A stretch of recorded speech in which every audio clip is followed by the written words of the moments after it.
You're listening to the Pelicans Postgame Report on the PRO Media Network for All Things Pelicans. Perfect. Fly Pelican, fly Pelican, fly Pelican. And I tell them that. Fly down, my Pelicans forever. Yeah, ain't gon' lie, I feel flyer than I ever been. We stay ballin', this New Orleans, I'm a Pelican. It's going down in the nest, wild, wild west. Come in town and you best, show us some respect. 3-point threat, I better make it rain. If it's up, then don't jump stupid like your ankle sprain. Always said, never hate the player, hate the game. Jumper where the dame late, bunch of train. Post game, big Q, talking about business. Bird gang, YouTube, they ain't flocking with us. Lock up the division mission, get into the finals. Finish competition, then it's going win the title. I know this flyer than you can get. Such a threat that the ref just might call a tag. You could double, you could press, but you can't check. Right, left, slide by you like a Eurostep. Fly Pelican, fly Pelican, fly Pelican. And I tell them that birds of a feather flock together. Fly down, I'm a Pelican forever, Pelican forever. And never, and never, and never, and never, and never, and never say birds of a feather flock together. Yeah, fly down, I'm a Pelican forever, Pelican forever. All right, shout out to the fam, man.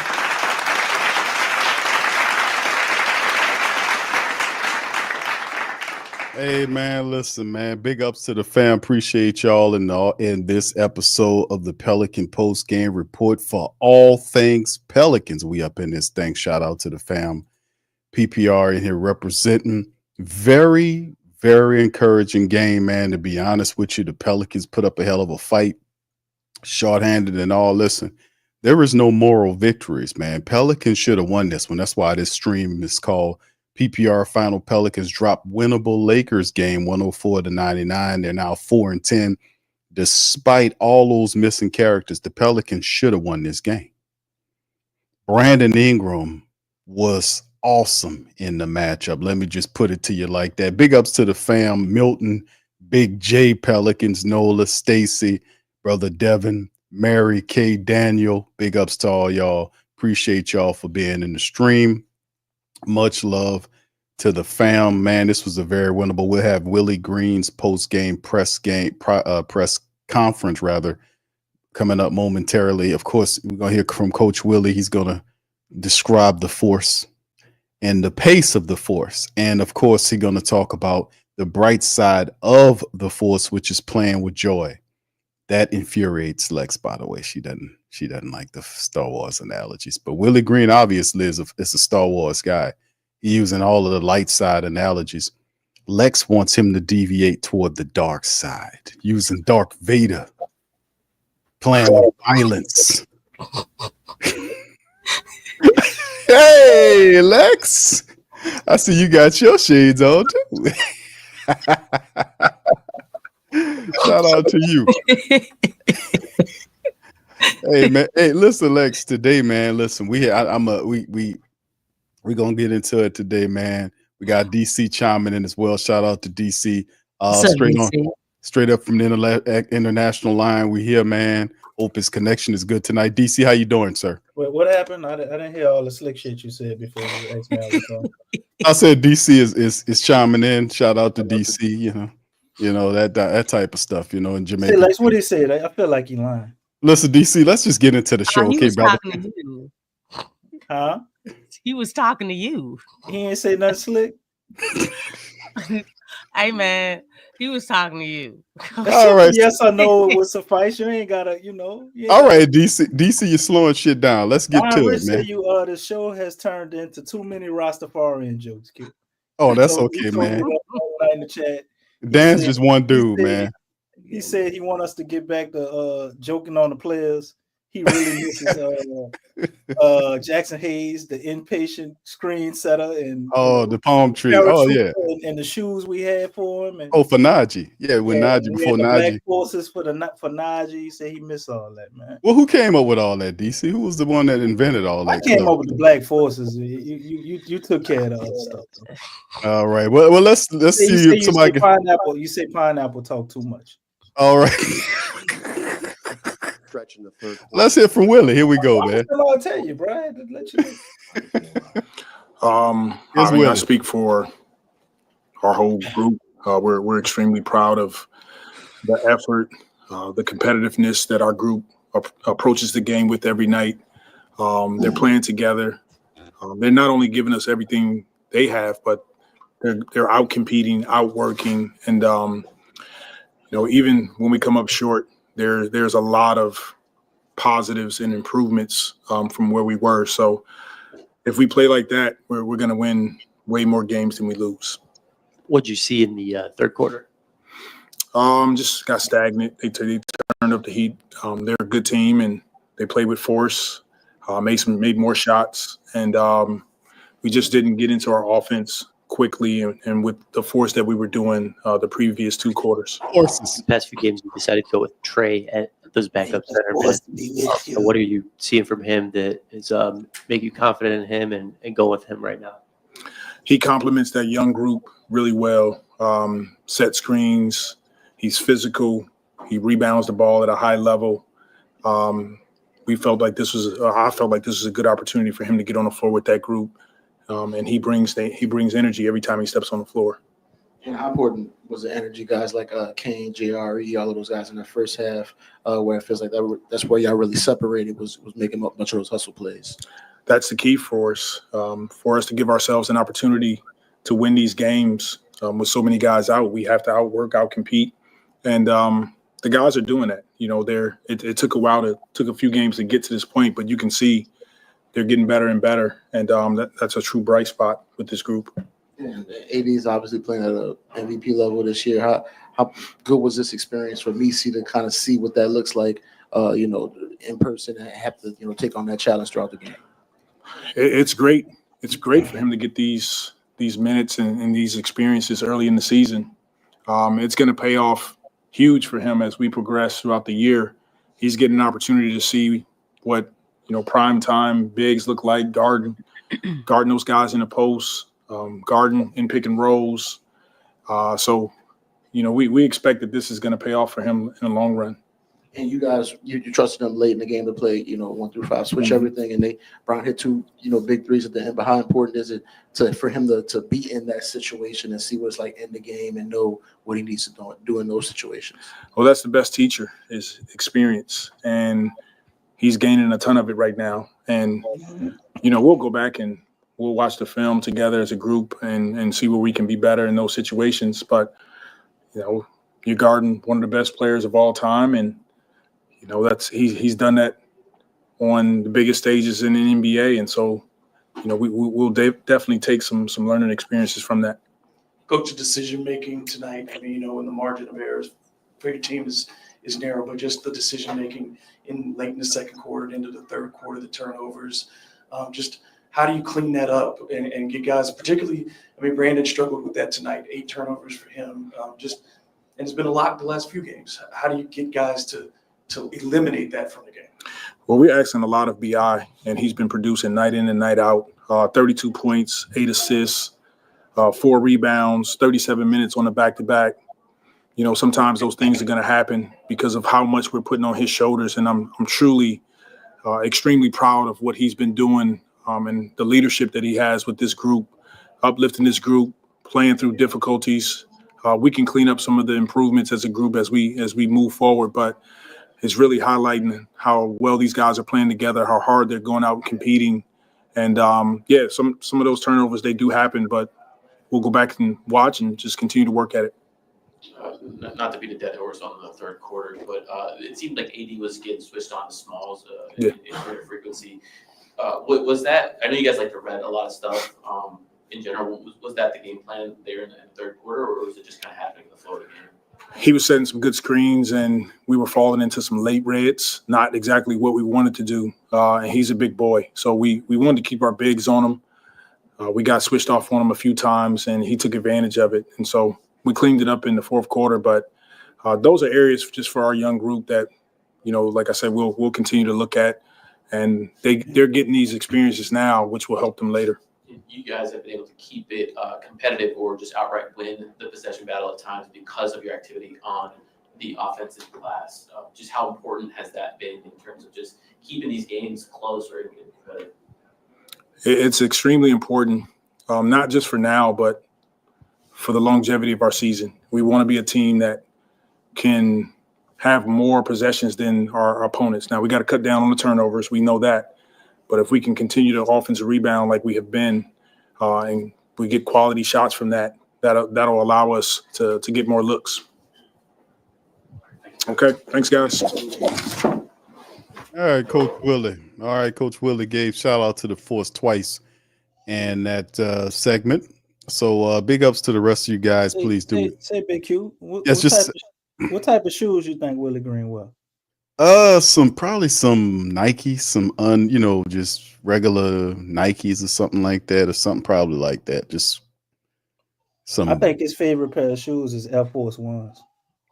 I would say like G Nikes or something like that. That's what I'll probably. You gotta say Air Force Ones. He doesn't call them G Nikes. Right, that's right. Air Force One. There you go, DC. That's a bit of trivia right there for Willie Green. But yeah, shout out to the rest of y'all, man. Slim, passive income trucker. Big ups to you guys, brother. You don't Wallace. ever wear the black ones though, Q. Okay, why don't he wear the black ones, DC? What's wrong? Because he's nonviolent. So which ones do you wear then, brother? What color do you wear? White. Come on, DC. They holy. Cut it off, brother. Oh, come on, man. All right. Anyway, let's move away from DC's bad joke and get into the rest of the broadcast, man. And of course, the Pelicans. So you a faker? DC. You was laughing. DC, because it was so bad, it's ridiculous, bro. You was laughing. All right, DC. Can we finish the show, brother, with all your interruptions, brother? Shout out to Stephanie. She had a good point. I agree with her. She's wearing New Balance. Why New Balance, Lex? Can you? I mean, look at the people who represent New Balance. Kawhi. Okay. You know what I'm saying? He hurt. Murray. Okay. All right, he Murray's got a championship. You know what I'm saying? Look at the personality. Kawhi got a championship. Murray got a championship. No, I'm looking at the personality, man. Ain't nobody rocking New Balances like that. Come on. DC got a pair. Come on, DC. You do? Nah. Shout out to DC. But I got a lady friend who worked out in a pair of them. She all right, put her DC. grass in them too. She doesn't really care about them. All right, DC. Thank you very much for that unneeded information as we proceed to go into the broadcast of the show. And before we jump right into it, man, let's kind of just look at some of the stats. Let me get the stats out of the way because we'll have some more post game. We'll probably have BI Most pop up. important stat: we didn't score over 105 points again. Well, DC indeed, bro. We had a 15-point third quarter too. That won't help you at all either. So that's why I won't touch on just a few things here. We'll run into this stuff, knock it out, then get a flow to you guys. See what you got to say about this field goal percentage. Pelicans had 42.2% shooting, 35 of 83 tonight. Lakers 39 of 89 for 44%. Pelicans were 11 of 29 from downtown for just under 38%. The Lakers were 12 of 40 for 30%. Pelicans went to the foul line 23 times, converted 18 for 78.3%. The Lakers were 14 of 18 for 77.8. The Pels did have 50 rebounds tonight to go along with 18 offensive boards. The assist game was even 24-24. Lakers won the steal game 10-7. Pels 4-3 on the blocks, but they did have 17 turnovers. So that's a part of the game. 17 turnovers the Pelican had and conceded 19 points off said turnovers. The Lakers had 11 with 14 off. The fast break game, Pels won, believe it or not, 10-9. They lost again in points in the paint, 52-40. So that's a few things. Pelicans, too many turnovers, man. Just that's a big part of the game as well.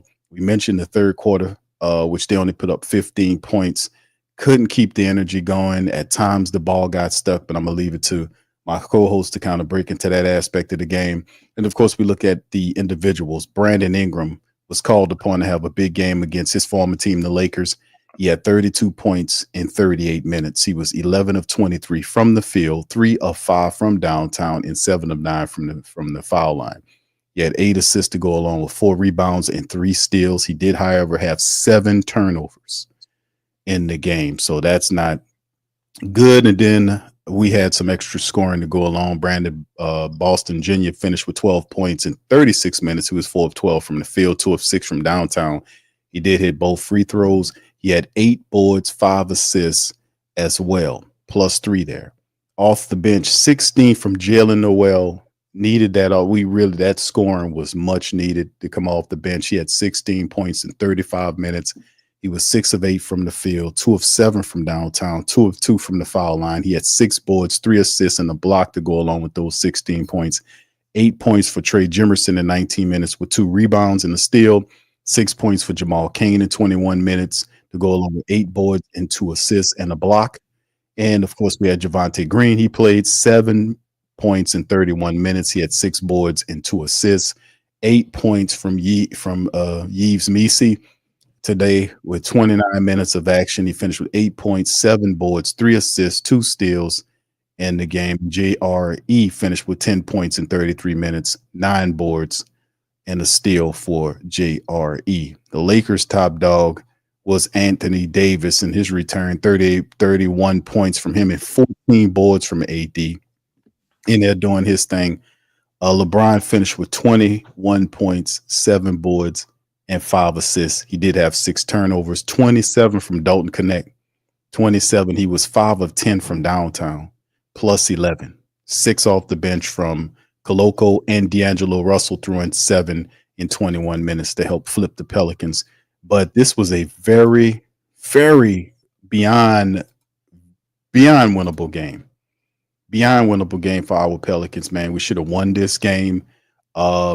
Turnovers, bad decision making. The ball got stuck at times. It just wasn't it. We just couldn't close it. YO, shout out to you. Shout out to the Tulane football team. Big ups to Tulane. They're handling the business where everybody else isn't. Tulane is on par. So thank you. Appreciate y'all. Tulane handling the business when everybody else isn't. All right, so anyway, appreciate y'all, man. Y'all do me a service, hit the like button. Feel free to connect in the chat and let us know how you guys feel about the Pels tonight as well. So we're going to go right to the breakdown. Lex, we're going to start with you or DC, whichever you guys want to start the broadcast first. What happened here? Why didn't the Pelicans win? Well, one thing I wanted to point out, I think that was interesting, and I don't think we took this into account on yesterday, but both these teams played on yesterday. Mm-hmm. So this was both their second of a back-to-back. That's fair. Yeah. I say that because I think energy-wise, this is probably the best game that the Pelicans have come out as far as energy-wise, not including game 1 against Chicago. More so just focusing on this group, the guys that are available. This is the best energy that they've had. That first half, they really got off to a great start from the jump.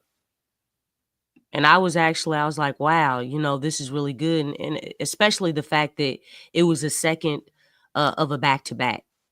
But one thing that is good is that we got a lot of young guys, a lot of guys that are on, or 2 guys that are on two-way deals and things of that nature. So they really came out the right way. I felt like they came out way better in this game than they did on yesterday.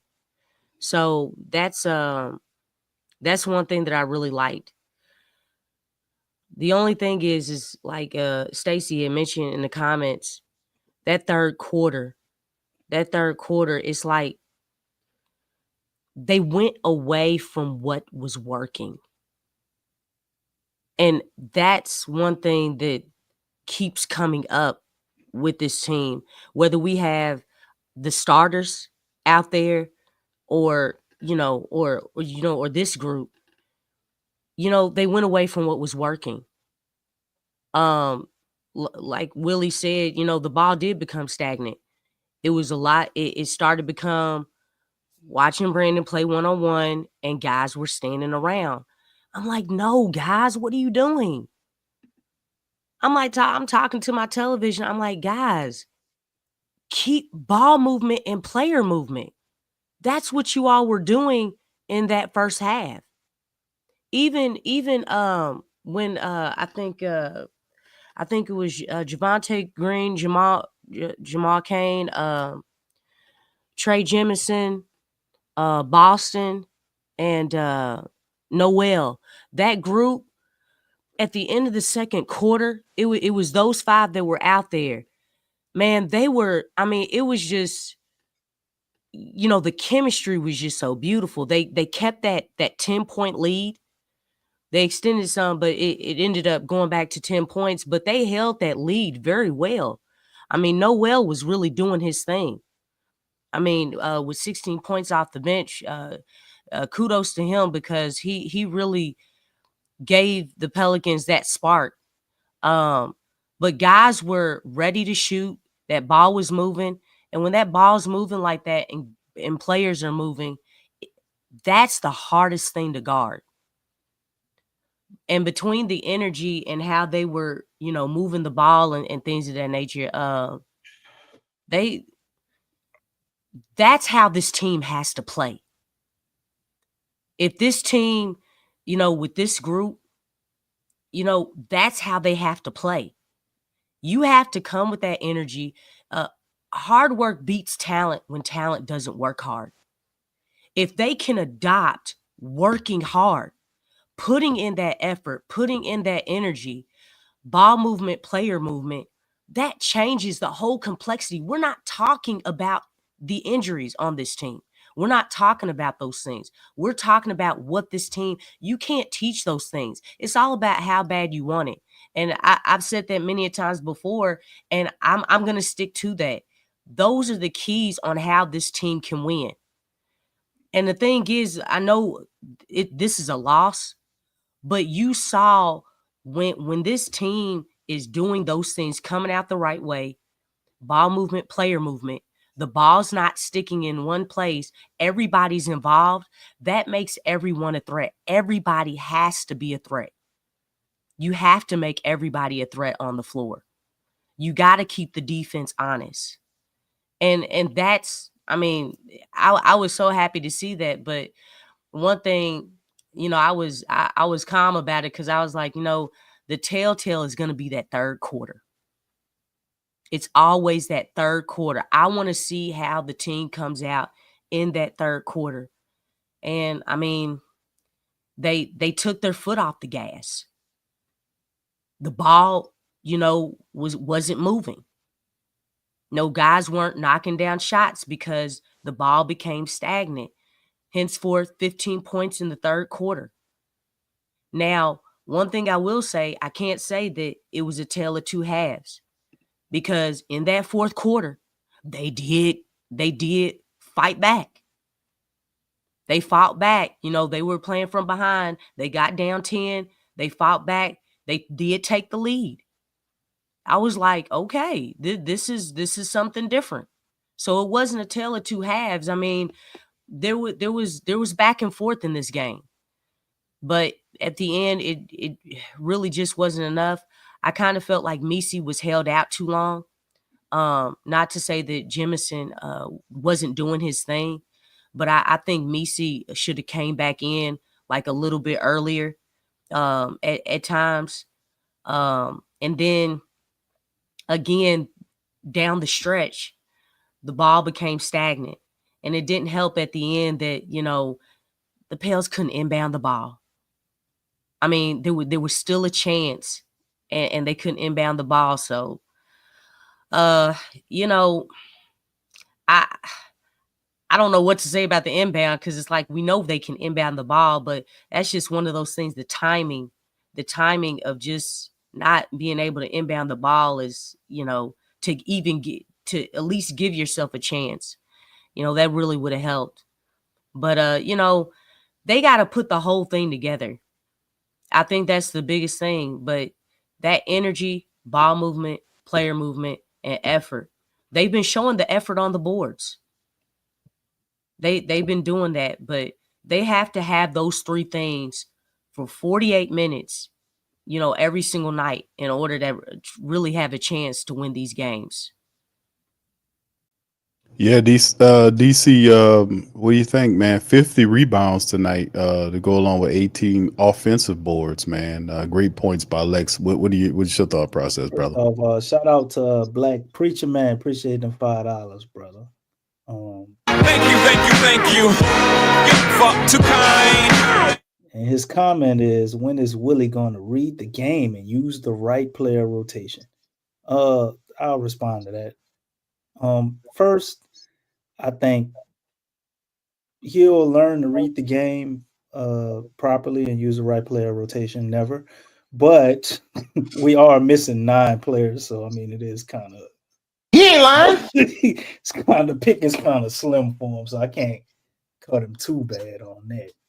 But and when everybody come back, I want you to hold that comment, just save it, like maybe your copy and paste section, and you can just put that back up maybe in about a month. Because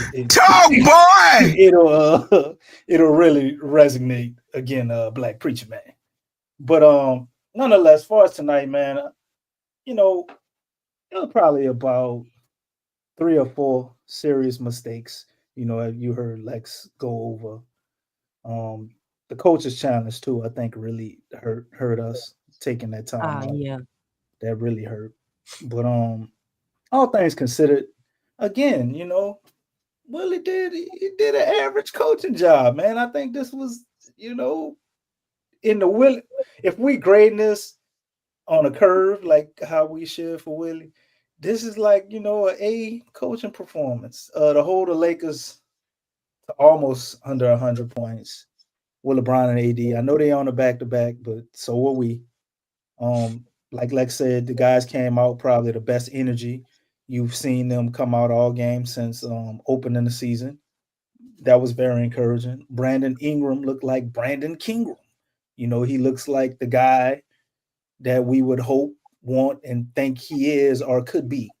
He really showed out tonight, got everybody involved, played unselfish. And then, our Achilles heel showed up in the second half when the Lakers made adjustments, which their adjustments, didn't really look like they were getting to us. We just kind of stopped doing what we were doing. Hey, what was their adjustment, DC? I didn't really see much of a difference, to be honest. What did you see? He started a different lineup. Oh, right. He put Connect out there. You're Dalton. right. He put Dalton right. Connect in there. I thought he didn't he start the game and then he took him out. No, he didn't. No, that was. I know they had Christie out there. Who else Christie. did they have out there? They didn't start Christie. Austin Reeves. They had D'Lo out there. D'Lo started tonight. No, D'Lo comes off the bench now. And that is insane. I don't know what all games JJ Redick been watching. D'Lo gets 30 on us every time. Dalton Connect, really gave them a boost in that third quarter. It's almost like he already knew because I don't think Dalton Connect. I don't even think he played the first half. It's almost like he was keeping him in his back pocket. It's not time. You know what I'm saying? I mean, if he did, it was. They got him listed as a starter though. Lex on the because I remember he was number 4. I remember seeing him. Nah, he played 37 minutes tonight. He played the same amount of minutes as AD and LeBron. He was a starter, but he ain't do nothing too much in the beginning of the game. That's what it was. I think because they started Christie this time. They started him and Christie. Rui Hachimura is hurt, and I think somebody else is injured. Whose name I would care not to say. Man, I don't know. I got to go back and look at it. But anyway, so they came out in that third quarter, man, and just put up a L. 15 points. Like you said, guys standing around. They had a lot of player movement early, a lot of ball movement. BI was getting the double teams. He was immediately kicking out, putting the defense in rotation. had them in scramble drills, and I was like, man, this is pretty nice. But you always got to wait till after the second half with the Pels, so you don't want to get too high on that. The lead evaporated in that third quarter, kind of started at the end of the second. And, they went out in the fourth and I thought put up a good fight and tried to do their best to counterbalance the mistakes they made in the third. Thought this was a very encouraging performance. Guys like JRE, who I've been hard on the last couple of games, man, I can't lie. I really like his energy and hustle on the boards. I mean, the brother had 4 offensive rebounds tonight. It's ignited something in him. And Eves too. They're getting after those offensive boards, man. So I'm really loving what I'm seeing in the rebound game from the Pels. And I know we lost, but to me, this is the way. When I talk about us losing, this is how a loss should look. The Pels realistically exhausted every option. They tried their best. They fought their ass off. And, they couldn't get it done, man. We shorthanded, but we went out there and we competed. And they made it where they could have possibly won this game. And then you heard them talk about in the broadcast, Brandon Ingram, man, which is crazy. He got 9 free throws tonight, but I didn't realize. I know him getting to the line was bad. I didn't realize it was that bad. They said Brandon Ingram is like 11th in shot attempts, I think, in the league, but he's 133rd in free throw attempts. That is insane.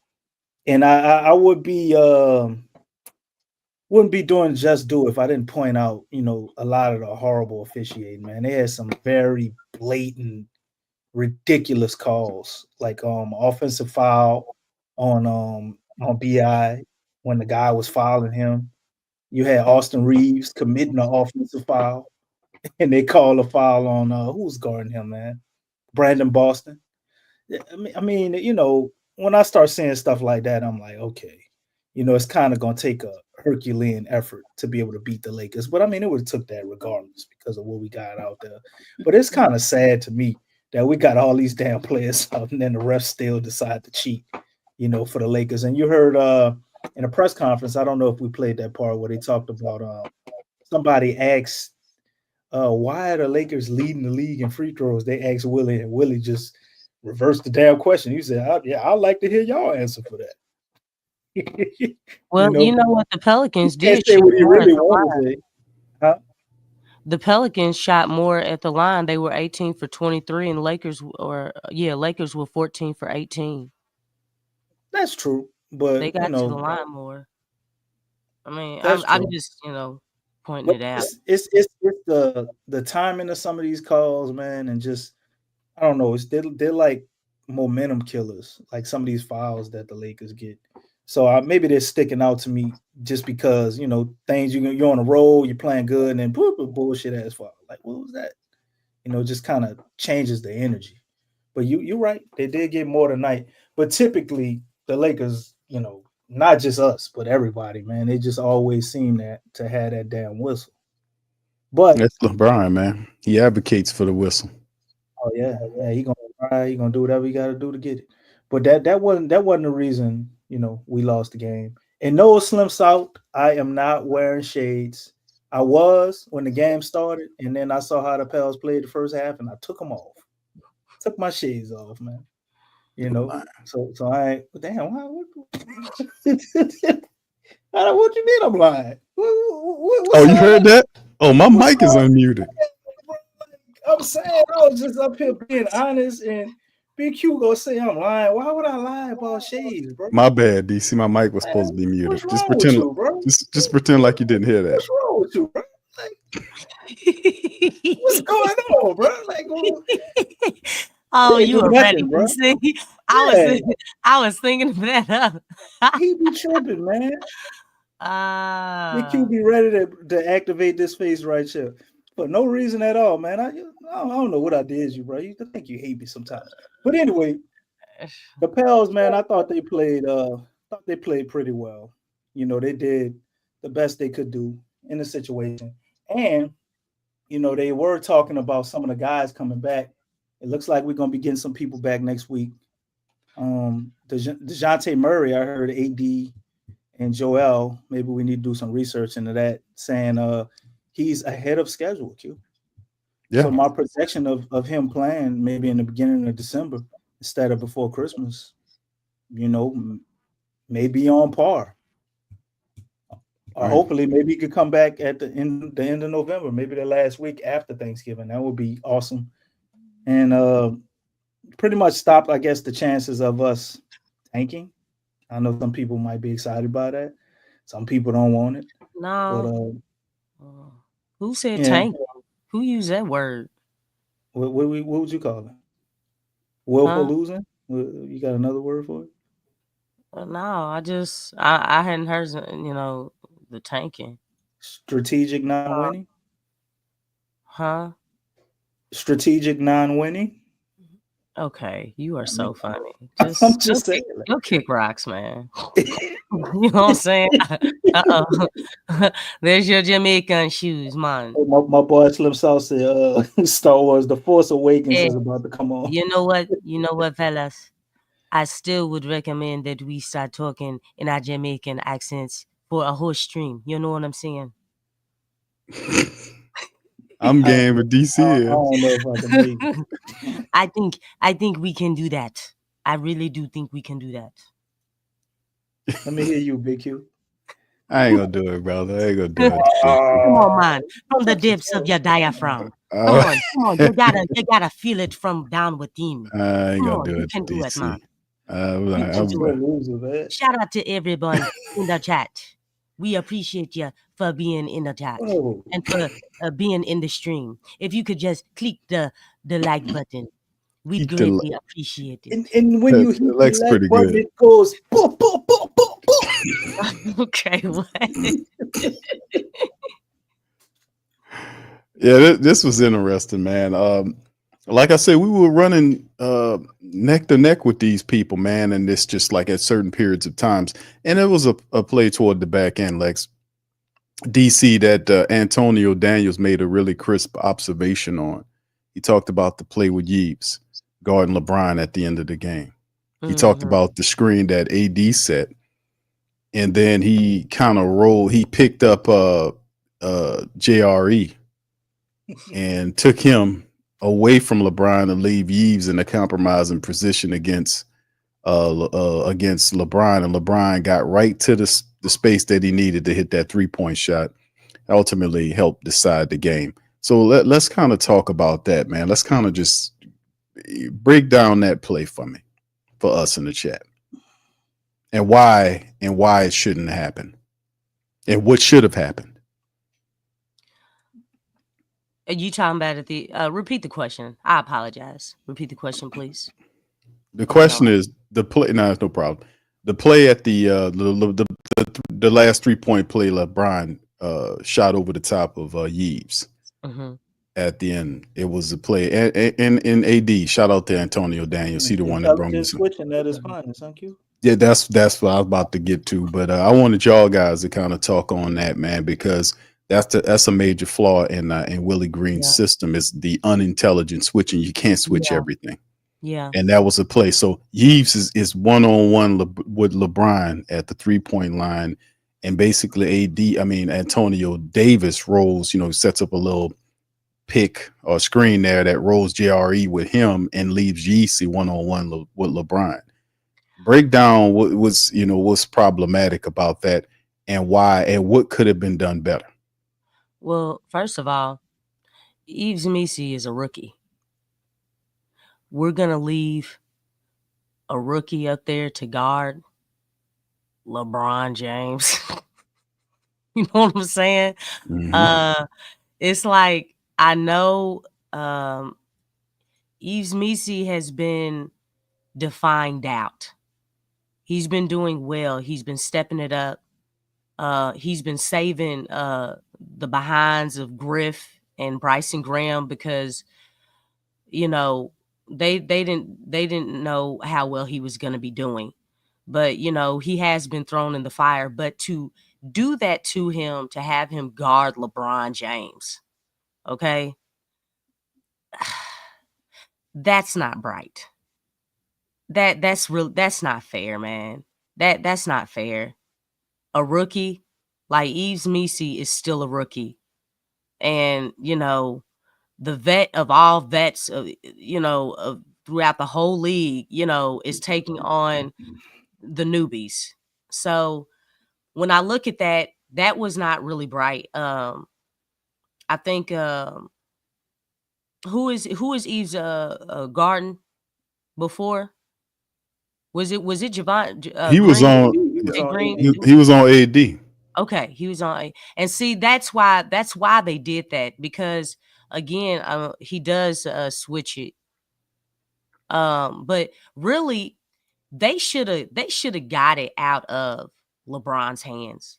They should have went and doubled. I mean, if Missi was gonna be up there, like double him, and then the person on weak side, I mean, defense would just have to rotate. But I mean, you gotta, especially if the clock is running You down. wanted him See a the double clock? early or a double late? No, double like late, like you know what I'm saying? Like probably come because the time's winding down, right? Mm-hmm. Somebody probably should have came at like 5 seconds. It let You know what I'm LeBron step into that 3-point shot too. Yeah, I mean, he Look was at in that. rhythm.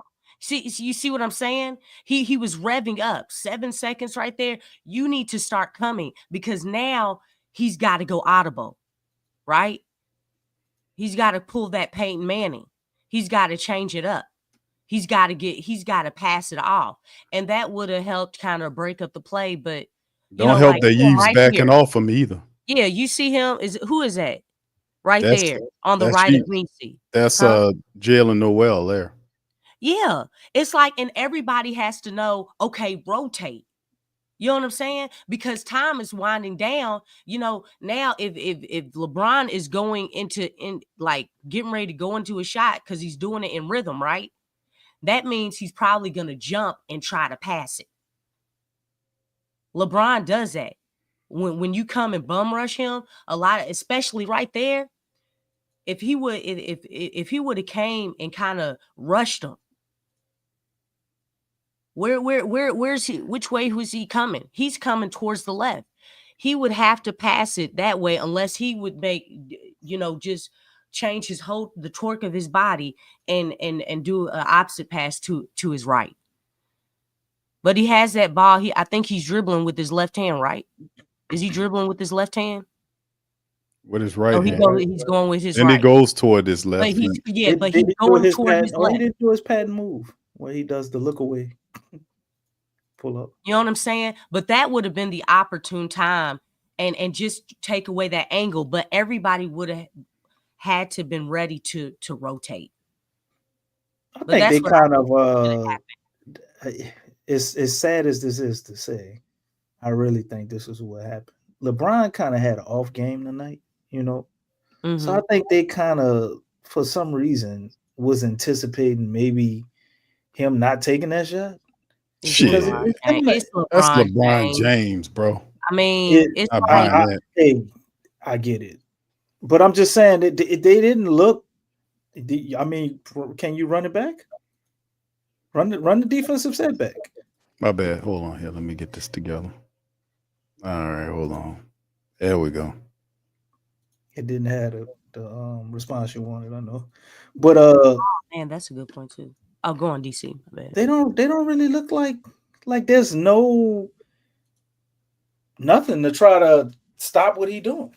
It's almost like they're waiting for them to complete the set, or they're okay with him taking the three from way back there because he was having an off night. I mean, LeBron was 2 for 7 from 3-point line. You got to realize he hit another three. He hit another 3 after this. This was his first 3-point make all night. So to me, looking at this, it's almost like I thought he had 2, but he had 2. This was the first one. He hit another one after that. That's how they got to. No, that's the last one, bro. Yeah, that was the last one. Yeah. Okay. Before that.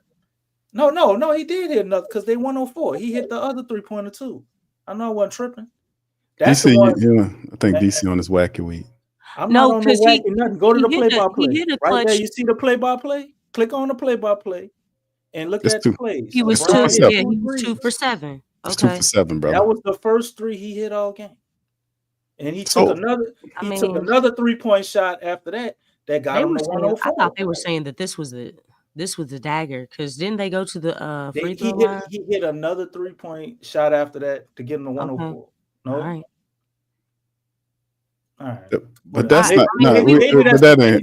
maybe So that's the bad. second one. It don't matter. Maybe But it's you the know second what? I That's just not. saw That's, But no, he no, no. hit, You he hit most of his threes. No, you right, Make bro. it You're 4-4. right on what you're saying about the 3-point, but that's not the point. The point is that's still LeBron James. If he was 0 for 5 and he's walking down there with the ball, man, I don't care if he missed 6 3-pointers up to that point. Didn't we say we had a coaching problem? You act like this is my idea. I'm just telling Coaching you what I matters. observed. Who You know what I'm said saying? that? Look, I'm looking at the defensive set. They looking at it. They're okay with him shooting the 3 from way out there. We Can know you- the Pelicans are cool with you shooting 3s late in the shot clock. This fits that criteria, right? Okay, you got a point, brother. So to me, it don't look like they didn't want to double. They were okay with the shot and willing to live with the results. And would it be LeBron James? That's pretty goddamn crazy. But that's what I see. Oh, You goodness. know, and we could talk about the unintelligent switch as well, where you got JRE going. DC, we're gonna rebrand unintelligent switching to suicide switching. Suicide switching. No, you know what I like? It make me laugh every time I hear because it bring me back to like 2008. Switch or die. That's what it is, like dog. that one, bro. Switch or It's die. switch or die. You don't have nothing else behind that. Boy, if we had a T-shirt with that on it, we'd have all type of blood stains on that goddamn shirt. Man. We've been dying left and right. Hey, Big They say live or die by that. We've been dying by that shit. What's his alternative strategy if switching doesn't work? What does he do?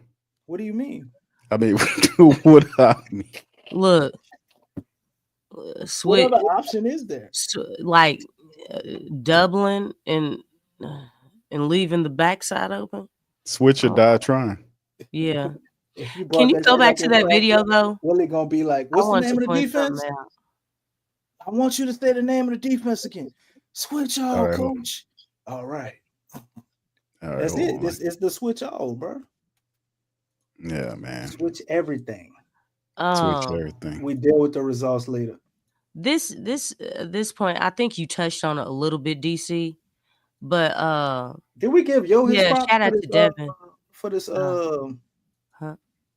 What? I put this up here because we gave him his props for this? Appreciate Why it. yo? $2. Shout out to Wow. Why yo says Why learn. yo?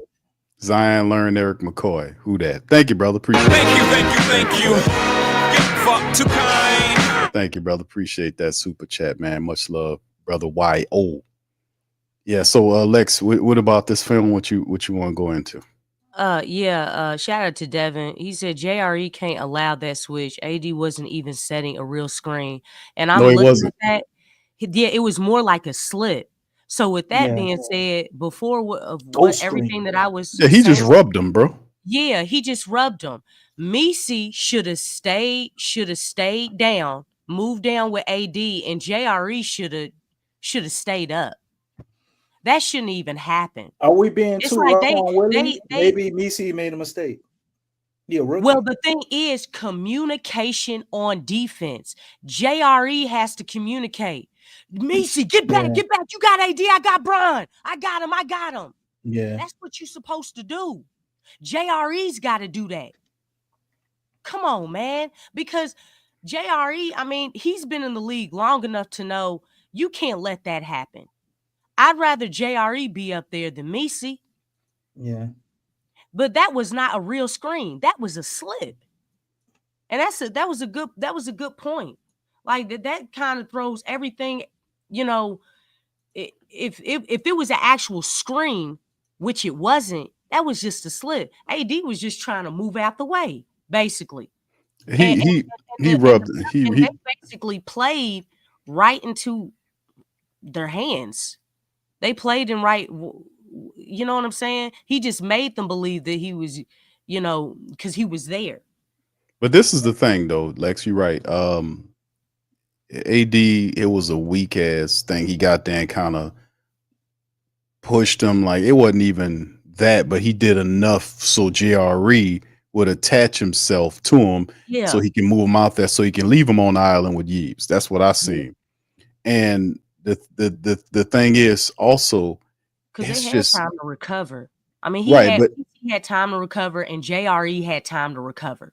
we seen this during the breakdowns, like you seen it, and even Antonio Daniels, he made the point on it. Oh yeah, He was saying it in the third quarter while the Pelicans was struggling to do anything to put in any points. He was talking about the fact that the Lakers was setting these screens and they were doing double screens that required the Pelicans to have a higher degree of communication.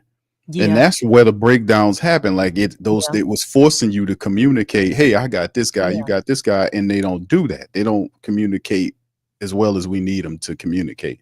That's how you see a lot of this stuff was happening in the third quarter. So it's just kind of strange, man, to kind of promote that. Like, hey, man, who you got? I got this guy, and you see guys with the back door and all this type of stuff going on, flowing just with passing.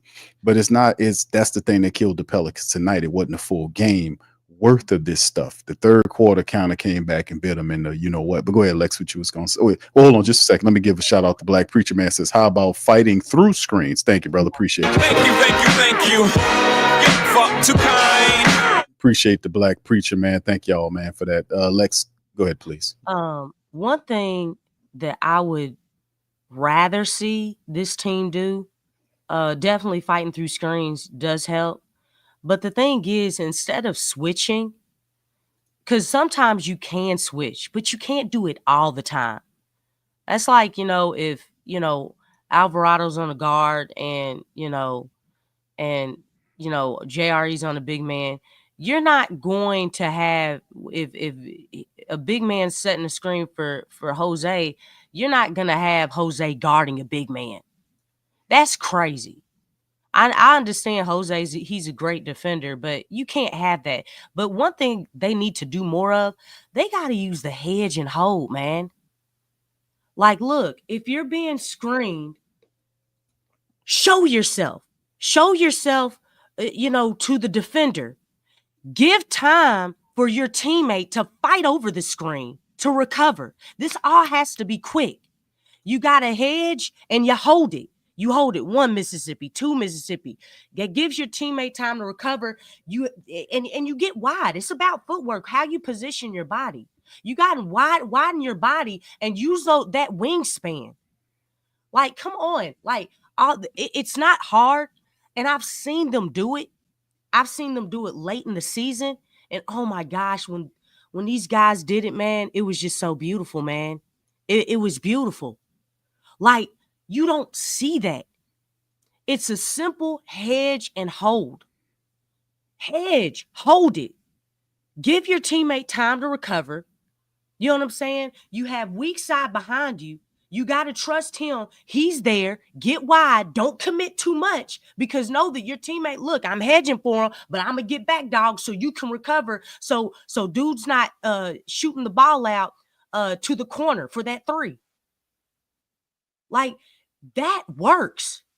It really does work, but it has to be disciplined. You got to be disciplined. You got to be patient.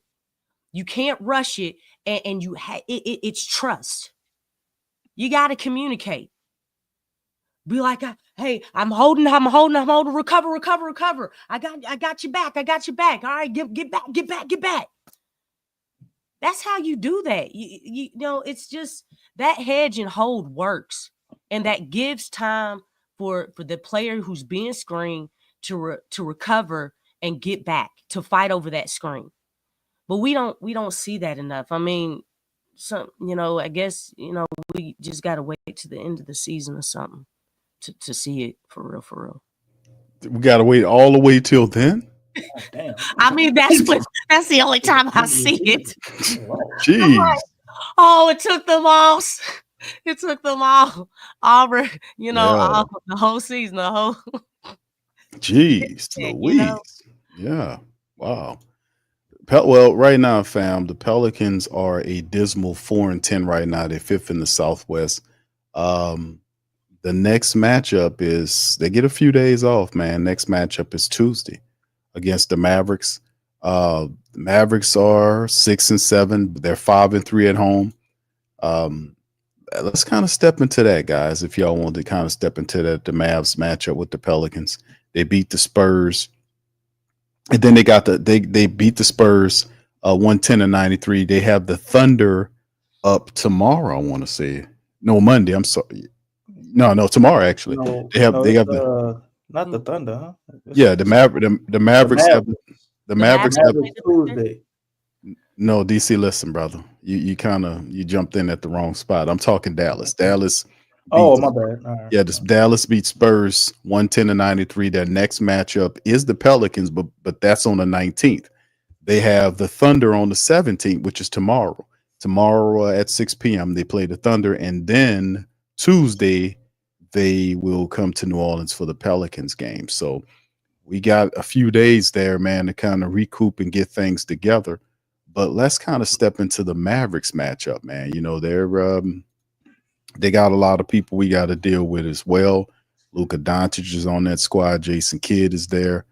They got a lot of good players there, and they're not playing as crisp as you would like them to see. They're just under 500. They're gonna have a real tough one. OKC, they could very well come here 6-8.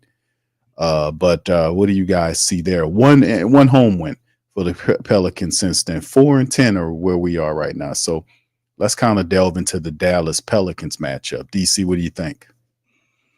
Another tough game, man, to continue, you know. But Dallas, they haven't been playing their best ball lately. I mean, they're 6-7. So I would say we stand a chance. But the only problem with this is look at matchup indicator. 86-14. Gambling purposes, Lex? No, I was saying Big J said Pell struggle with communication and Willie isn't a great communicator. 50% of defense is talking. I would raise that percentage up a whole lot more. I agree. I gave sound effect. A lot of great comments in there, man. That is just they talking that talk tonight. That's great.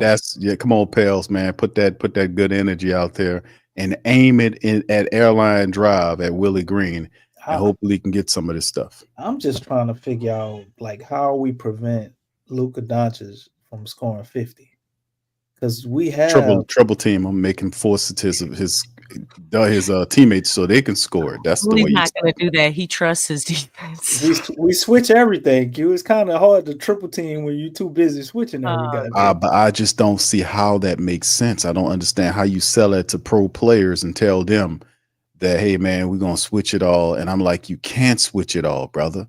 You're going to end up and I call it unintelligent switching, because eventually you're going to switch yourself into a mismatch that benefits your adversary. This is what I think is going on in Willie Green's mind. In his mind.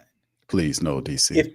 I'm telling you, if we let Willie Green build his roster, he would have, let's say in time was not an issue and you can get any player you wanted, it'd be like Ben Wallace, Dennis Rodman. The starting lineup would be all defensive players. Yeah. So he could switch everything. You would have no offense out there. It would just be all defense. And you think of the best defensive player at any position, and that's who Willie gonna have out there. And notice I said Ben Wallace and Dennis Rodman because they're short. So it's gonna be small. Yeah, they're gonna be scrappy though, because them scrappy ass dudes though. Yeah, they gonna win all their games 88-75. The games they win. You know what I'm saying? This is what's going on in his mind, bro. So he thinks defense first, and he would preferably like to have 5 defenders out there that can have 5 position versatility to guard anybody. Jeez. And he says that Scottie Pippen would be the leading scorer, Q. But far as all jokes aside, far as the Dallas Mavericks, it's on Luka, man. Luka has to have a bad game for us to be able to pull this one out, because can we pull up his stats versus us? How do we find that, man? Because I swear every time we play Luka, it should be kills us every time, man. Even when we beat them, he still Luka done had 40, 50-point games, 48, 46. Go back. Luka kills the Pels, man. Like, I know we play him a lot, so we didn't have games where he had off nights. I remember Dyson Daniels and Herb caused him some problems at times, but I don't see an answer, especially right now for him. So it's gonna go as Luka goes. If we can slow Luka down or hold him to 26 points or so, I think the Pels can be able to pull out a win. If we, play the way we did tonight. But again, what's really concerning to me, although I love how they played tonight, is we can't seem to score enough. And I mean, we don't have enough scorers. So we can't get over 105 points. And it is almost impossible to beat a Dallas Mavericks team doing that, man. These people I'm sure they probably average like 112, 115 points a game. So we got to find a way to score, get some more offense out there. I like what I saw from Noel tonight, although he's still a little too aggressive. He was like 6 for 18. But there you have it, bro. You had these two games here. This is the Dice and Herb games, I think. Those two you see there. But if you look after those two anomalies, you look at everything else, Luka tears us up, man. We didn't have a game right here where we held them to 25. That's looked at as a win. Everything else has been over 25. That man had a 46 game, a 33 game, 29, 34. That man, look at that, 49. Yeah, 21, 30, 31. And his average. Where he played bad. So, it ain't like we haven't beat Dallas, but the Dallas killer. Man, averaging 20. DC, hold on, DC. This man averaging almost 29 points a game on the Pelicans. Yes. Over almost 8.5 rebounds, 8 assists in 20 games versus the Pelicans. Yeah. Dude love playing the Pelicans. Yeah. This is going to be interesting to say the least, man. Oh, hold up. Go back to that. Cause I think those games were, that's actually going in. Oh, the dates, that's 2018, man. Go further down. Does it get worse at the bottom? Yeah, I just told you. Yeah, the 38, 30. Wait, hold up. Wait, stop. Go back down. Look at this stretch. 39, 36, 38, 35. God damn. You know what?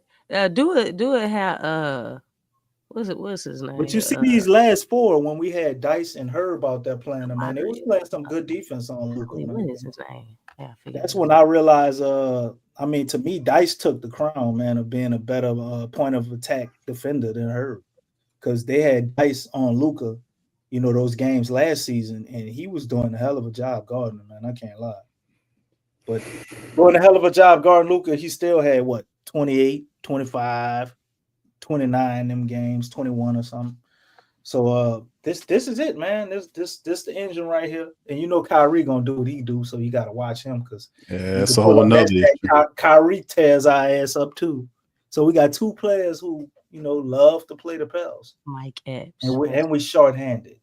So but they're not playing their best basketball right now. They've been in some close games, ain't able to pull it out.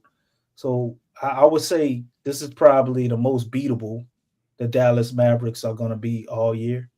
And if we bring that type of energy, intensity, and effort, we can possibly pull out a victory, but I don't see it happening, man. This team is too deep. You got a juggernaut in Luka, who we never can seem to stop without our best defender out there. This one, to me, unless Luka just has an off night, man, this is a L. Lex, what you think?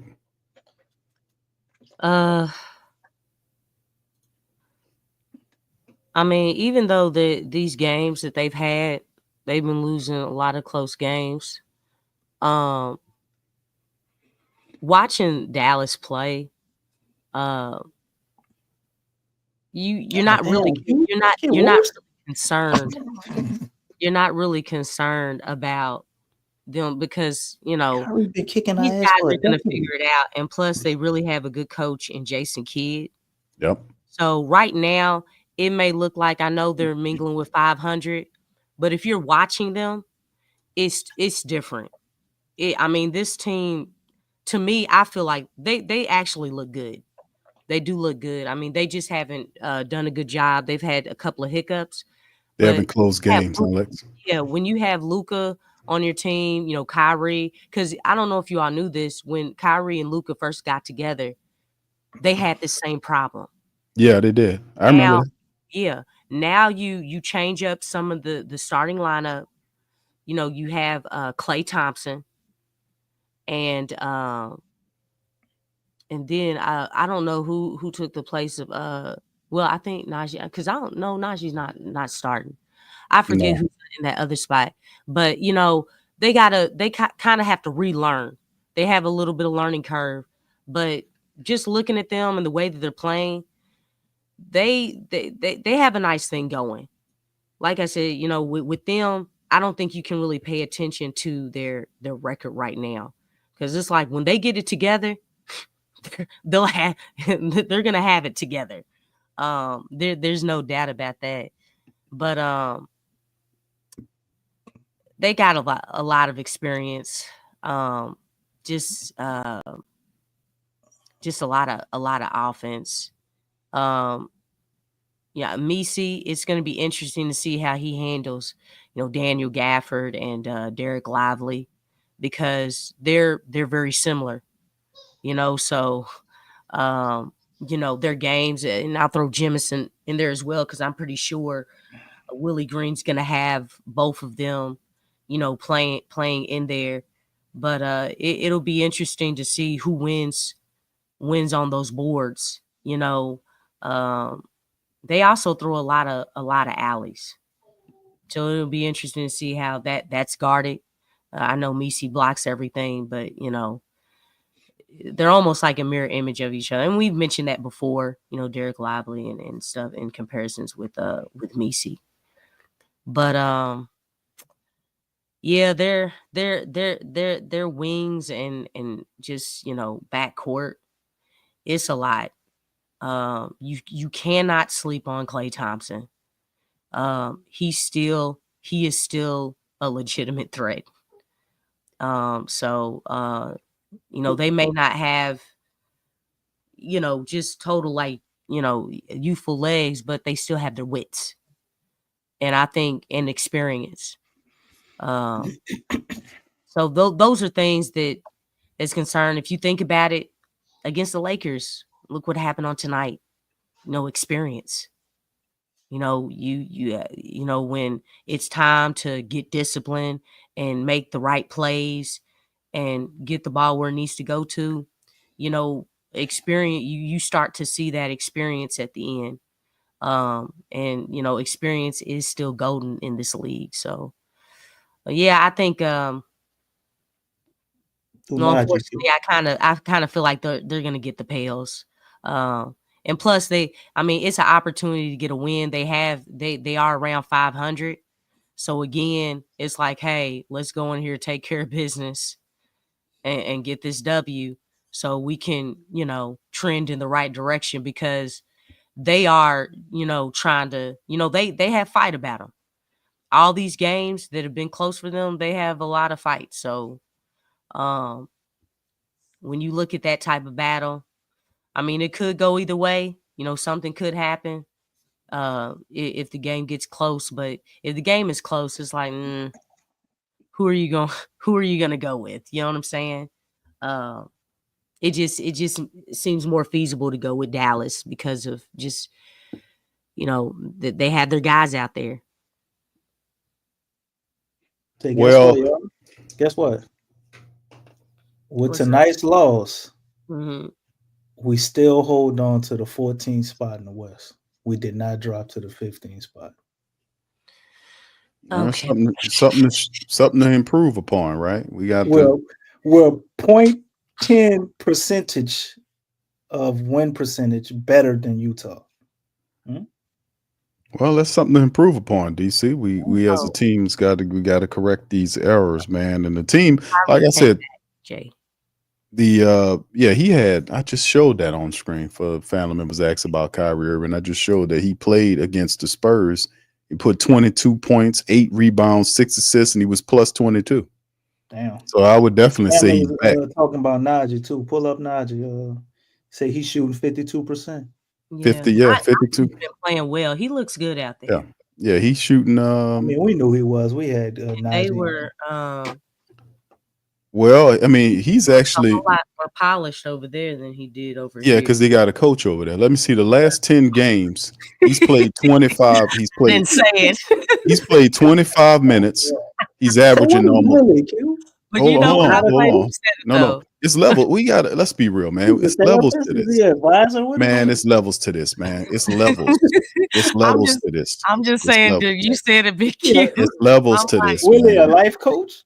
No, listen, it's levels. It's levels and levels. It's levels to this. You got Jason Kidd. That's not even I was just gonna comparison, keep it man. on Najee and how You talking about Jason? You know Jason. what? Hold I on, remember hold we on, got hold up on. there and said we should have hired Jason Kidd. Remember that when we did that show? Yes, yeah, we did. It Remember was that? several We of them. should They have hired didn't Jason listen. Kidd. You remember that? It's several of them. They wouldn't listen because they don't want to pay the money to hire a No, reputable coach. this was before Stan Van Gundy.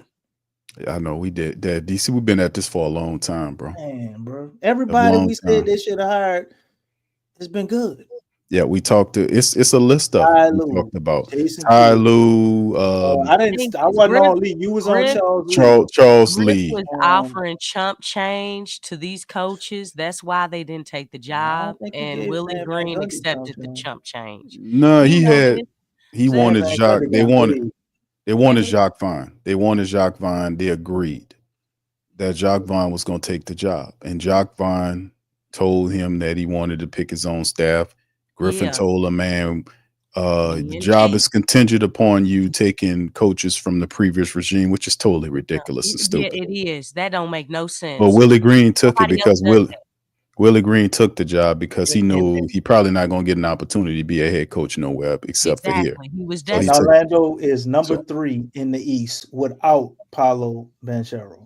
That's coaching, brother. You got an idea. The first thing a coach got to do is establish the identity of his team and play through his identity. And he got to work behind the fundamentals. He got to be a good pusher of hitting your free throws. Got to be a good guy to push communication, even if you don't have the best talent. Tonight, if the communication was better, we would have beat the Lakers. We would have beat the Lakers if the communication was better. It's constant communication issues. Is with all these players missing. That's what I'm saying. Yeah, we missing some guys that put up 20 points a game. This is true. But look what all these second and third string players you have. If your communication was better, your fundamentals were a little bit more crisp, but you would have stole a couple of wins, which is what you're supposed to do when you're hurting. But anyway, the Najee thing, for the family members that want to know about Najee, the last 10 games Najee's been in, he's playing in over 25 minutes a game. He's shooting 57% from the field over the last 10.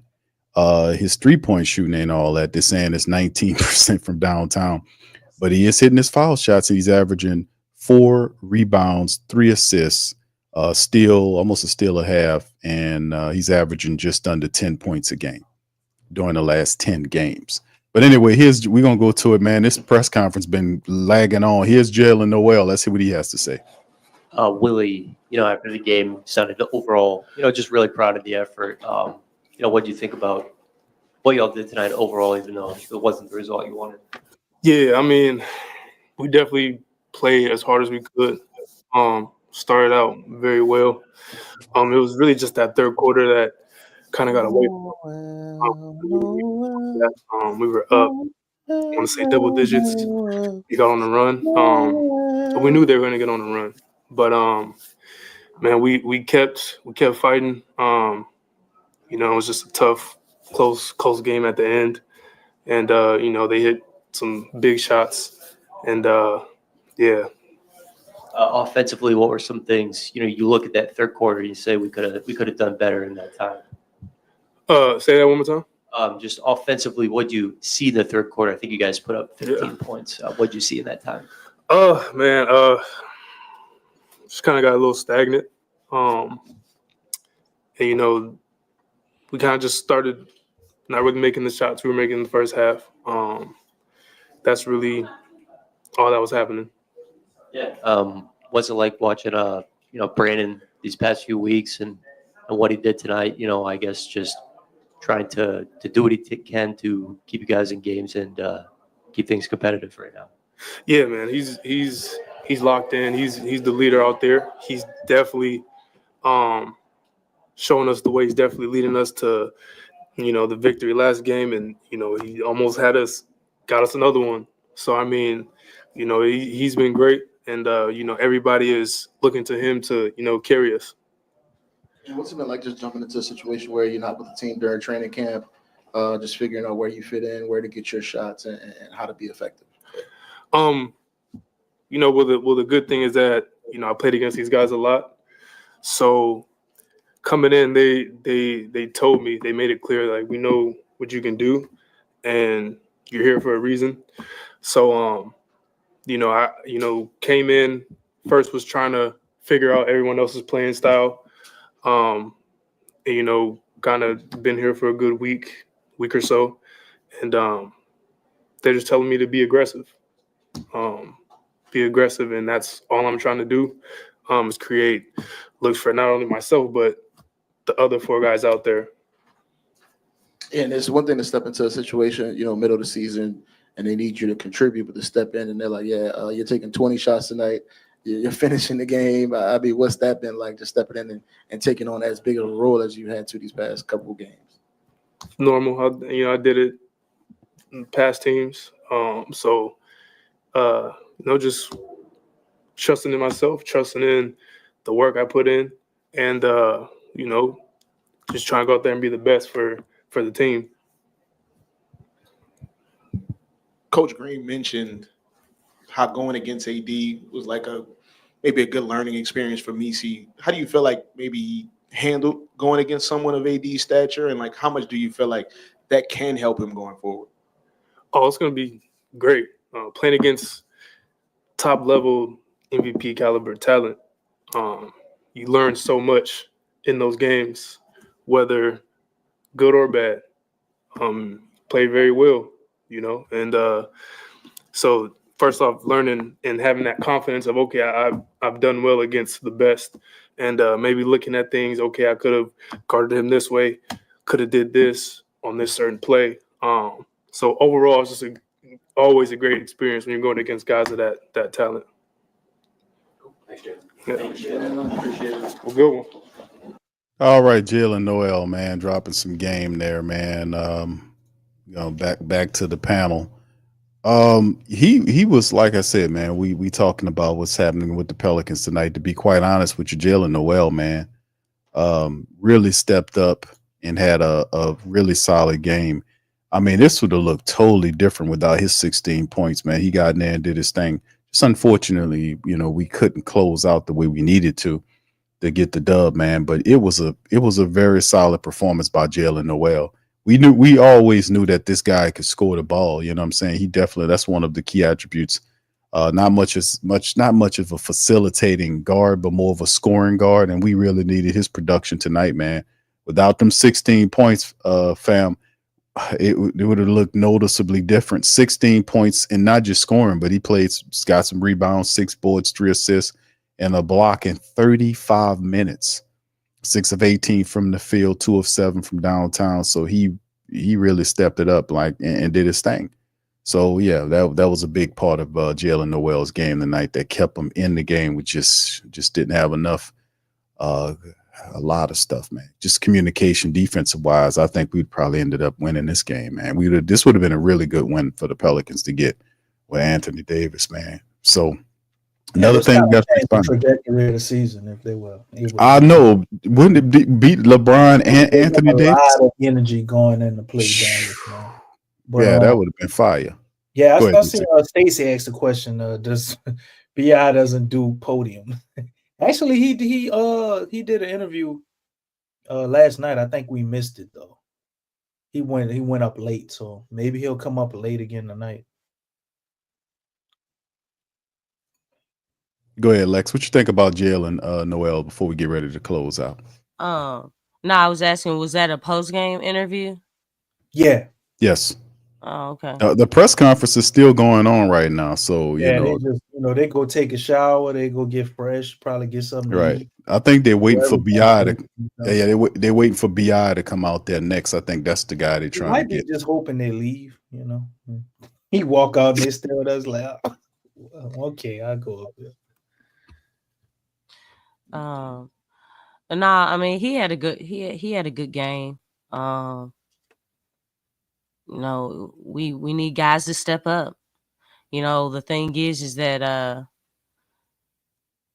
guys are starting to get healthy. And so when those guys start coming back, there's gonna be some, hey, who's gonna be getting that playing time when guys start coming back? So, these guys are getting a huge opportunity to play a bulk of minutes right now. And so it's like, hey, you have to take advantage of this time. You got to take advantage. I mean, isn't he on like a two-way deal? He's on a two-way deal, right? Yeah, I think he's on like a 10-day. Is it 10-day? I don't think it's a 10-day. Well, Brandon Boston got our last two-way spot. We got Kane. You got Brandon Boston. You got Mekovich. Is he on the active roster or is he two-way? No, he ain't on the roster. He's in the G. Look up who. Somebody else got that other two-way spot. Well, my point is that these guys, play for something. Play like like your career depends on it, because right now they're fighting to first of all stay on the team, right? Not get waived or anything like that. This is an opportune time to show why you belong on a team. And that's why I'm like, that's something that Willie Green really needs to tap into. Like when he's talking to these guys on the bench, hey, go out there and you need to give me everything you got. Everything. Effort, hustle, 50-50 balls, heart, will, all that stuff. Huh? Unintelligent switches. Okay. Everything. But it's like these guys are playing for something. They trying to secure a bag, first of all, get meaningful minutes, some playing time, and have a role on a team. So I would literally tap into that. Like, dude, like, what are you trying to do? Oh, I'm trying to play in the NBA. I'm trying to, be on a team and have a role and have a long career. Then you need to show me every time I put you out there. You need to show me why once everybody gets back, why you deserve minutes. You know what I'm saying? And if it's not here with the Pelicans, maybe it'll be somewhere else. But it helps their case. It helps their case. So that's the biggest thing. These guys have to go out there. I don't care how tired. Really, I feel like they need to full court press. Y'all really need to go out y'all's way, man. Y'all really do. And really prove something.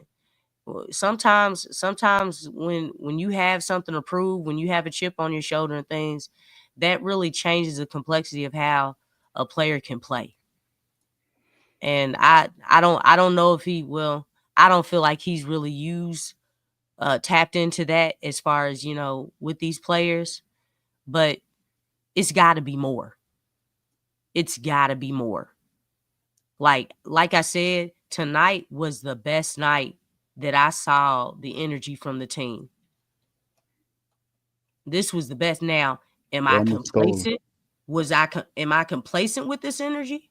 No. Because guess what? Third quarter, guys. What happened? Y'all went away from what y'all were doing. Like you have to keep it up. They couldn't maintain the pace is what happened. You seen that's when it fell off. Get tired, Yeah. I mean, yeah, but if you say everything, guys are in shape, man. It's like, hey, you gotta get these in guys some gonna They don't play though, Lex. That's the point. The point is they don't play. So you will want to give everything that you got because you might, when these guys come back, more than likely, some of these guys are going to be regulated to the G League, man. They're going to be sent out to the G League. Yeah, that's what I'm saying. And And it's you like, won't play look, your ass off that right should now. be that should be adrenaline. I don't want to go back to the G League. No, third quarter, shoot. I'm after it. You know what I'm saying? Like, I mean, just it should be an explosion. Adrenaline is real. And you can see like guys that as far as with rebuild teams, you saw it a lot with Portland. Mm-hmm. Did you see how they played? Yeah. Did you see their energy? Man, they were getting after it. They were going at it. When you look at these teams like rebuilding teams or teams that aren't expected to do anything, I even look at Brooklyn.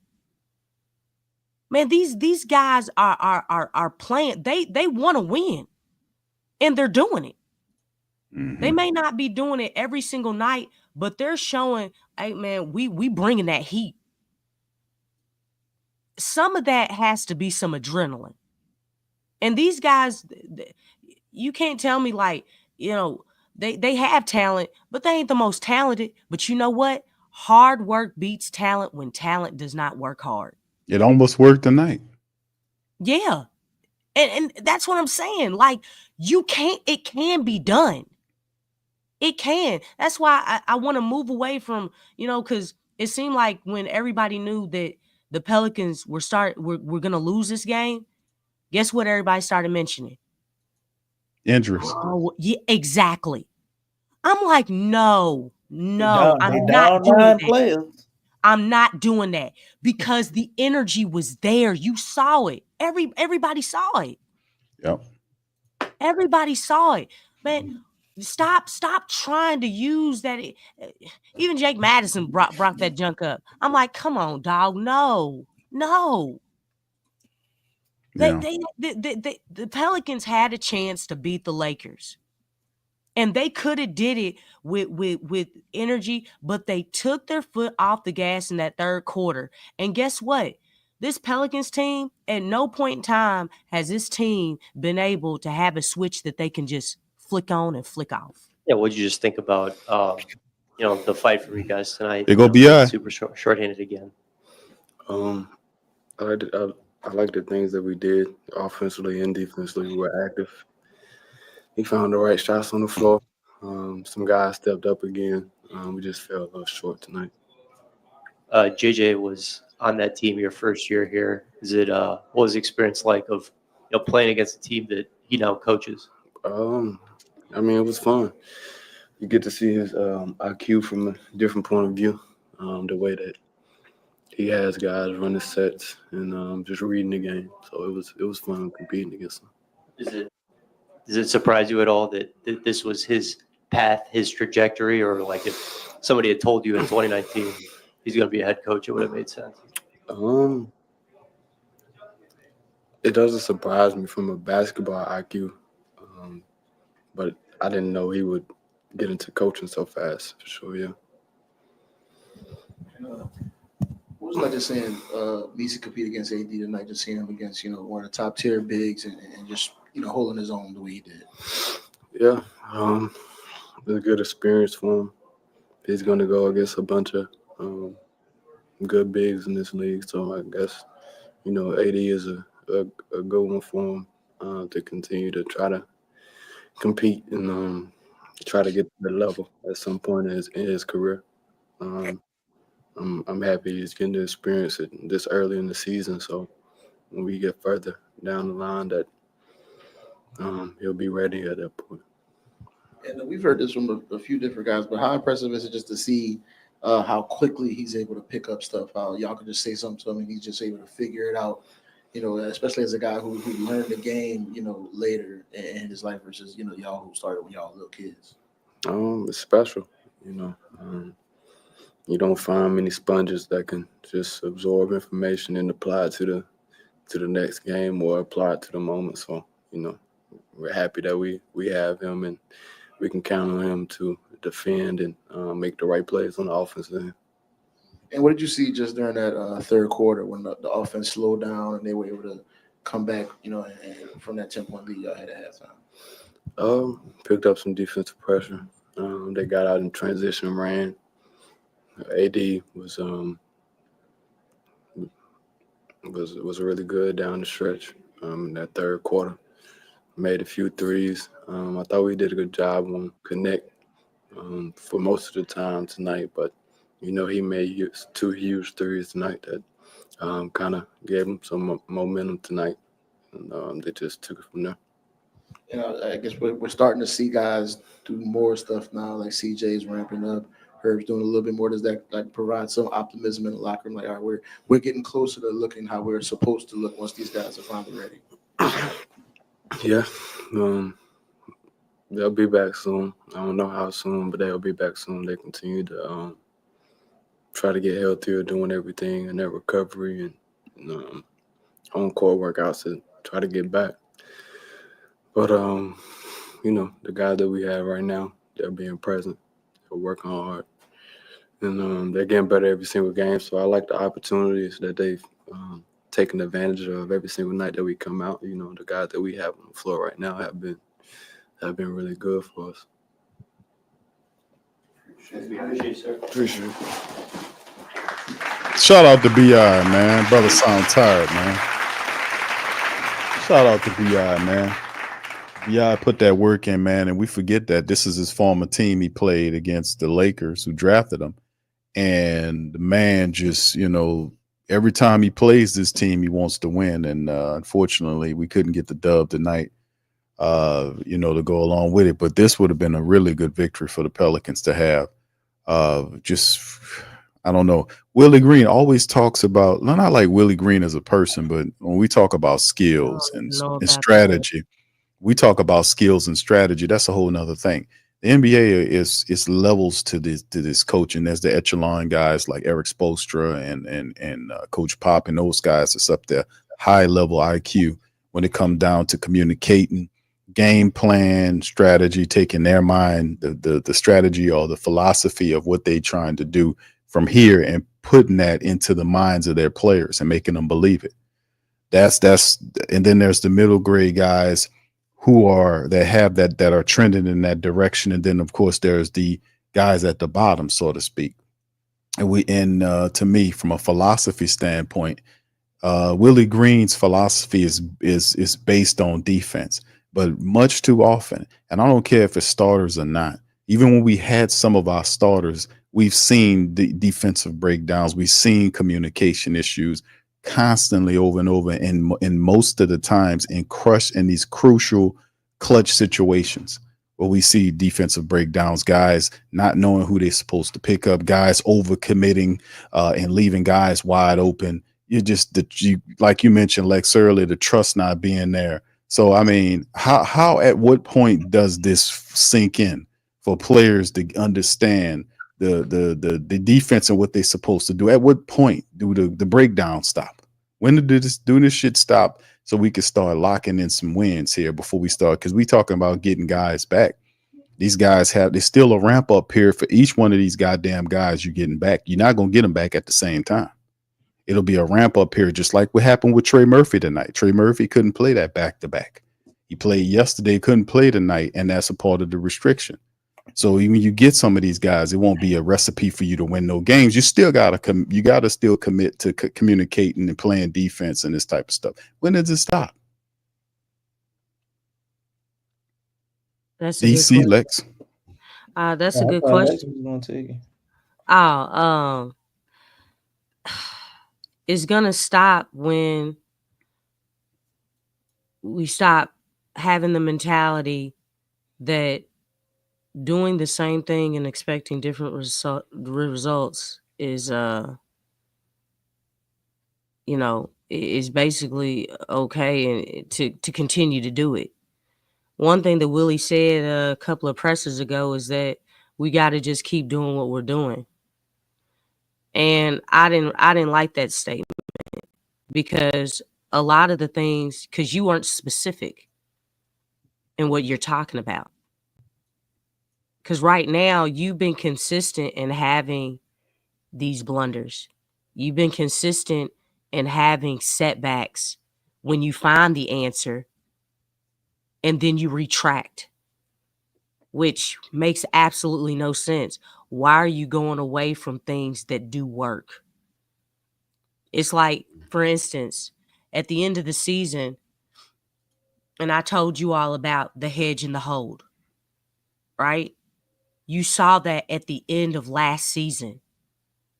Why does it take all season to do a hedge and a hold? Y'all see what I'm saying? Like, Yeah. that stuff, why does it take every bit of 70 games to learn that? It's like, and remember when I was saying that in regular season, this is the time to build winning habits, not losing habits, winning habits. The reason being is that it's muscle memory. You have to consistently practice those winning habits, because those winning habits, it's all muscle memory throughout regular season. That's why when you get to the playoffs, guess what? If all else fails, okay? If all else fails, what instincts are you falling back on? Winning habits. Because you built that muscle memory up all regular season. And prime example, I look at the way the Celtics play. I'm not saying that they don't have bad games. And this could be for any team. I'm not saying that they don't make mistakes. You're going to make mistakes. You're going to have bad games. You're going to have ugly games. But you still have to be consistent in making those winning, like building up those winning habits, making good passes, fighting over the screens, communicating on defense. You can't just do it one game and not do it the next. Like that's bad. It's like you take 2 steps forward in one game and then you take the next 2 games you take 3 steps back. Guess what? There's no growth. And then if you take 2 steps forward the next game, guess what? Well, the thing is you actually were further ahead 3 games ago. So you just got back to where you were, but again, there's no growth. You just got back to being stagnant, which is no growth still. If you're stagnant, you're still not growing. So really it's about, the C word, man. You have to build those winning habits. You have to bring it every day. You have to bring it in the ugly games, in the close games, in the blowout games. Hopefully not so much the blowout games. Because if you're putting in that effort and energy, then you won't have any blowout games. You'll have more closer games, and you have a better chance of winning those games.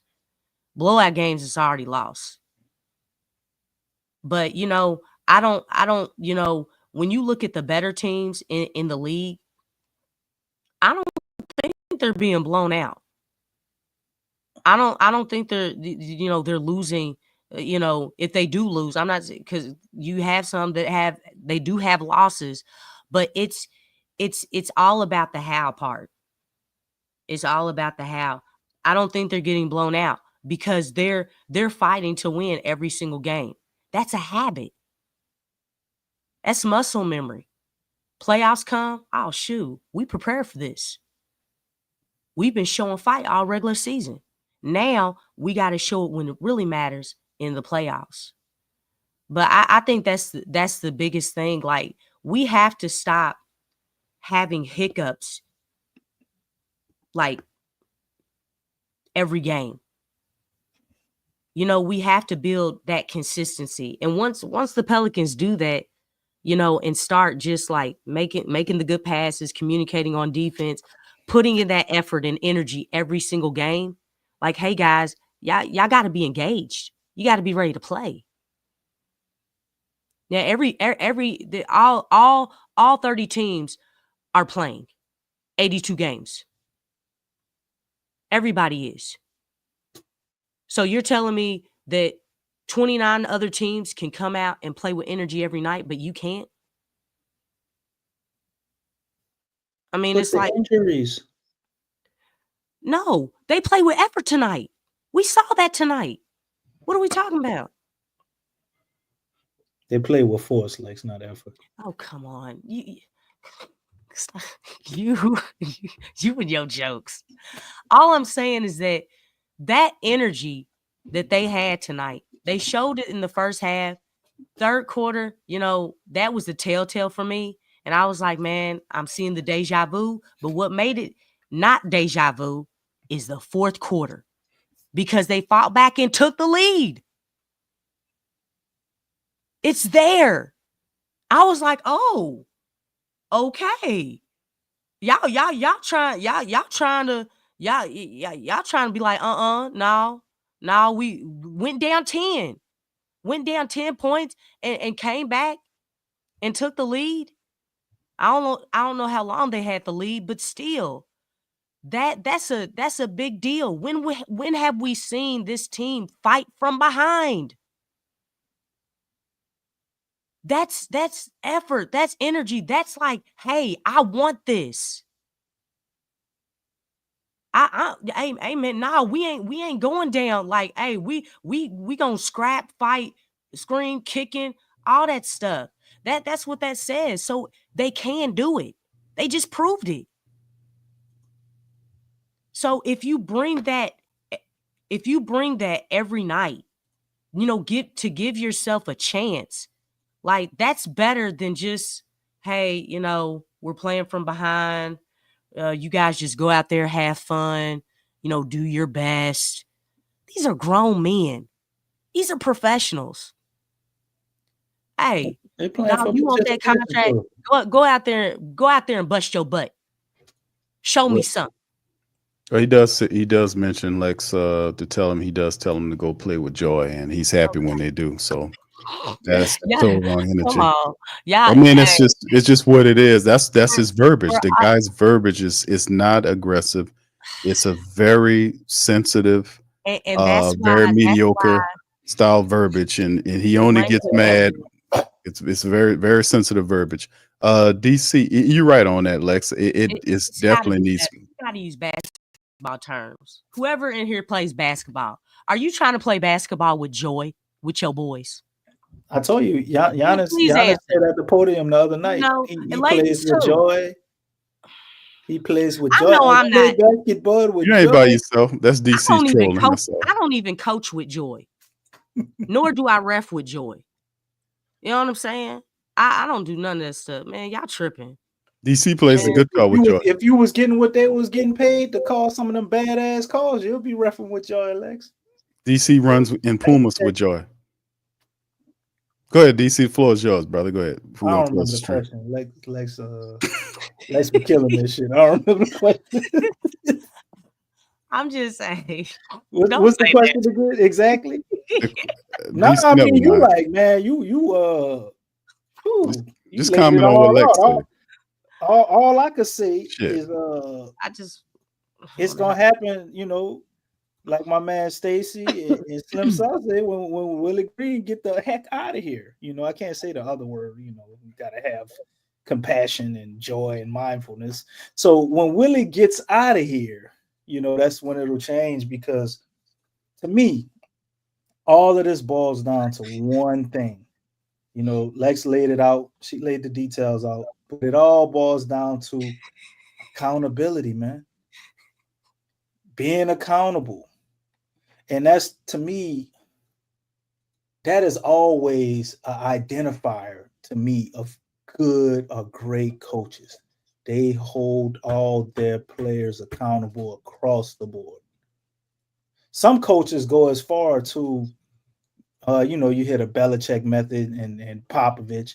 They are extra brutal on their stars in front of the other players because they want to keep them in line. And they like, oh shit, gotta have a resume to do that, bro. Zion can't get away with. Well, I mean, Not really. Think about it. Shit. Let me explain to No. you how it works. I Let me mean, explain to you how it what works. names did you say?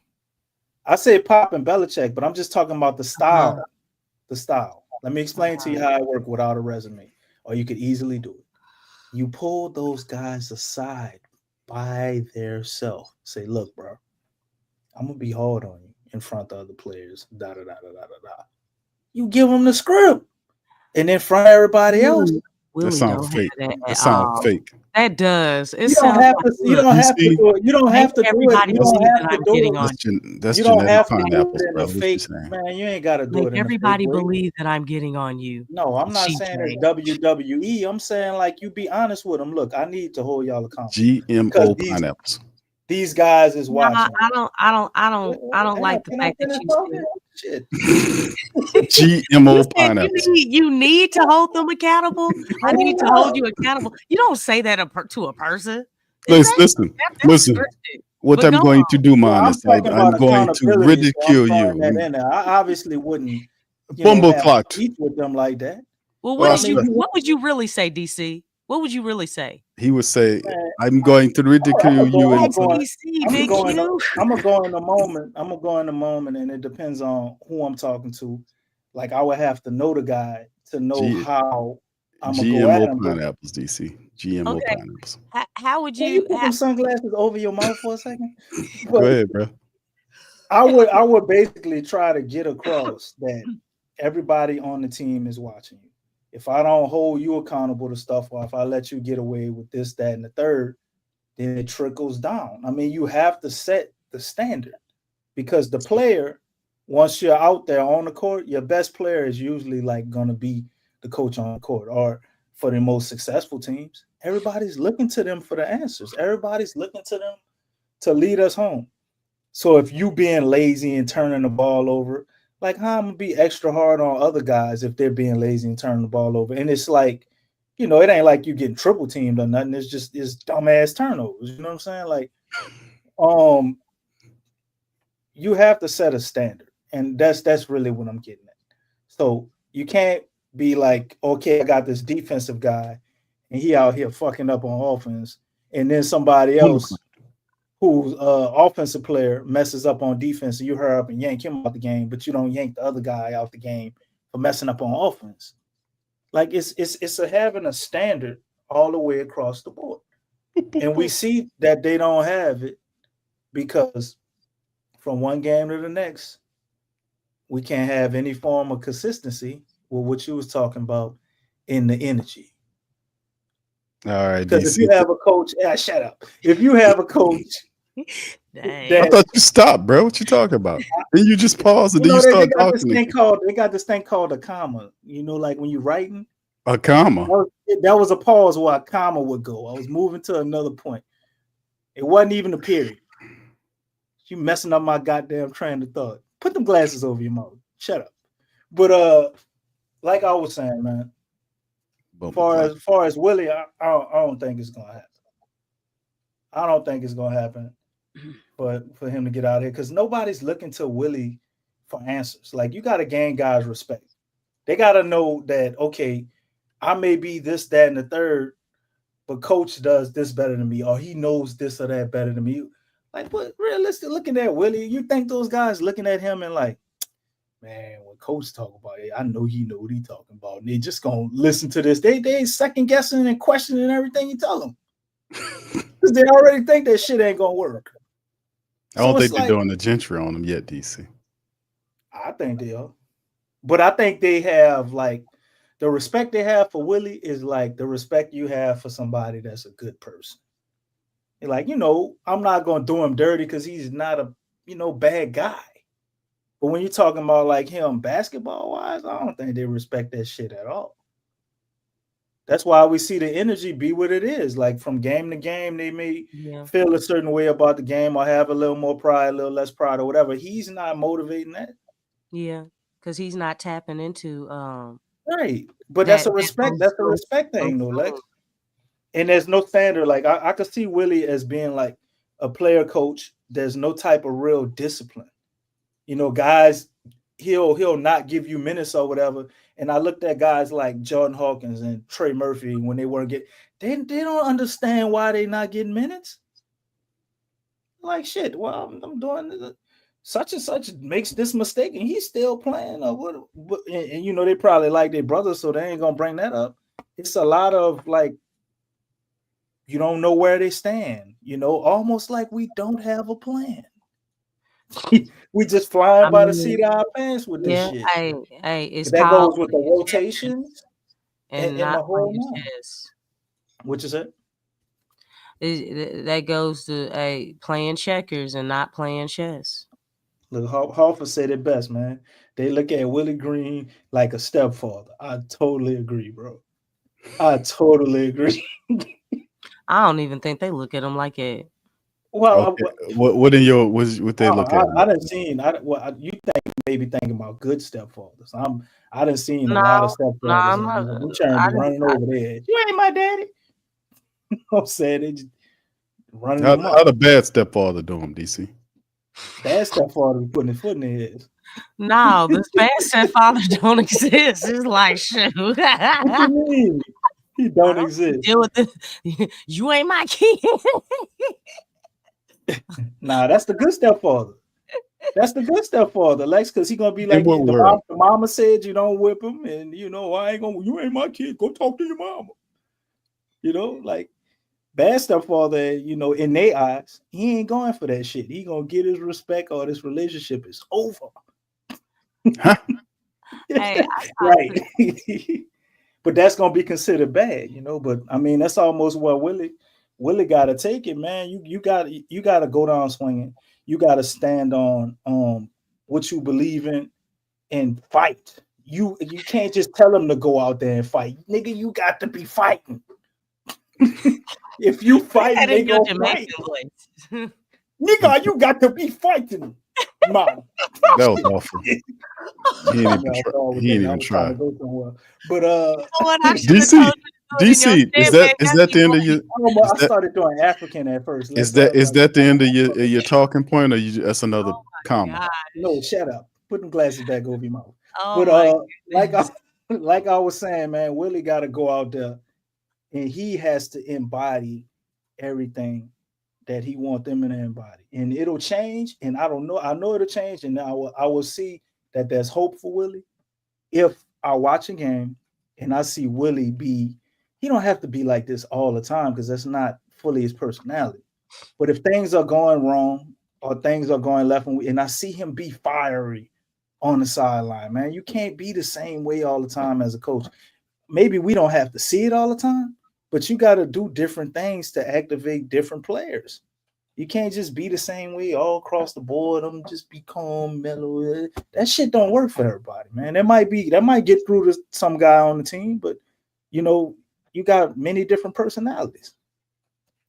So if I see him starting embodying some of the characteristics in his personality of what we want the team to be like, then, you know, maybe things could change. Maybe DeJounte Murray is a catalyst because he seems to be a guy, to me, who could be an agitator. Maybe he's somebody who can stir up some competitive juices in Willie. Okay.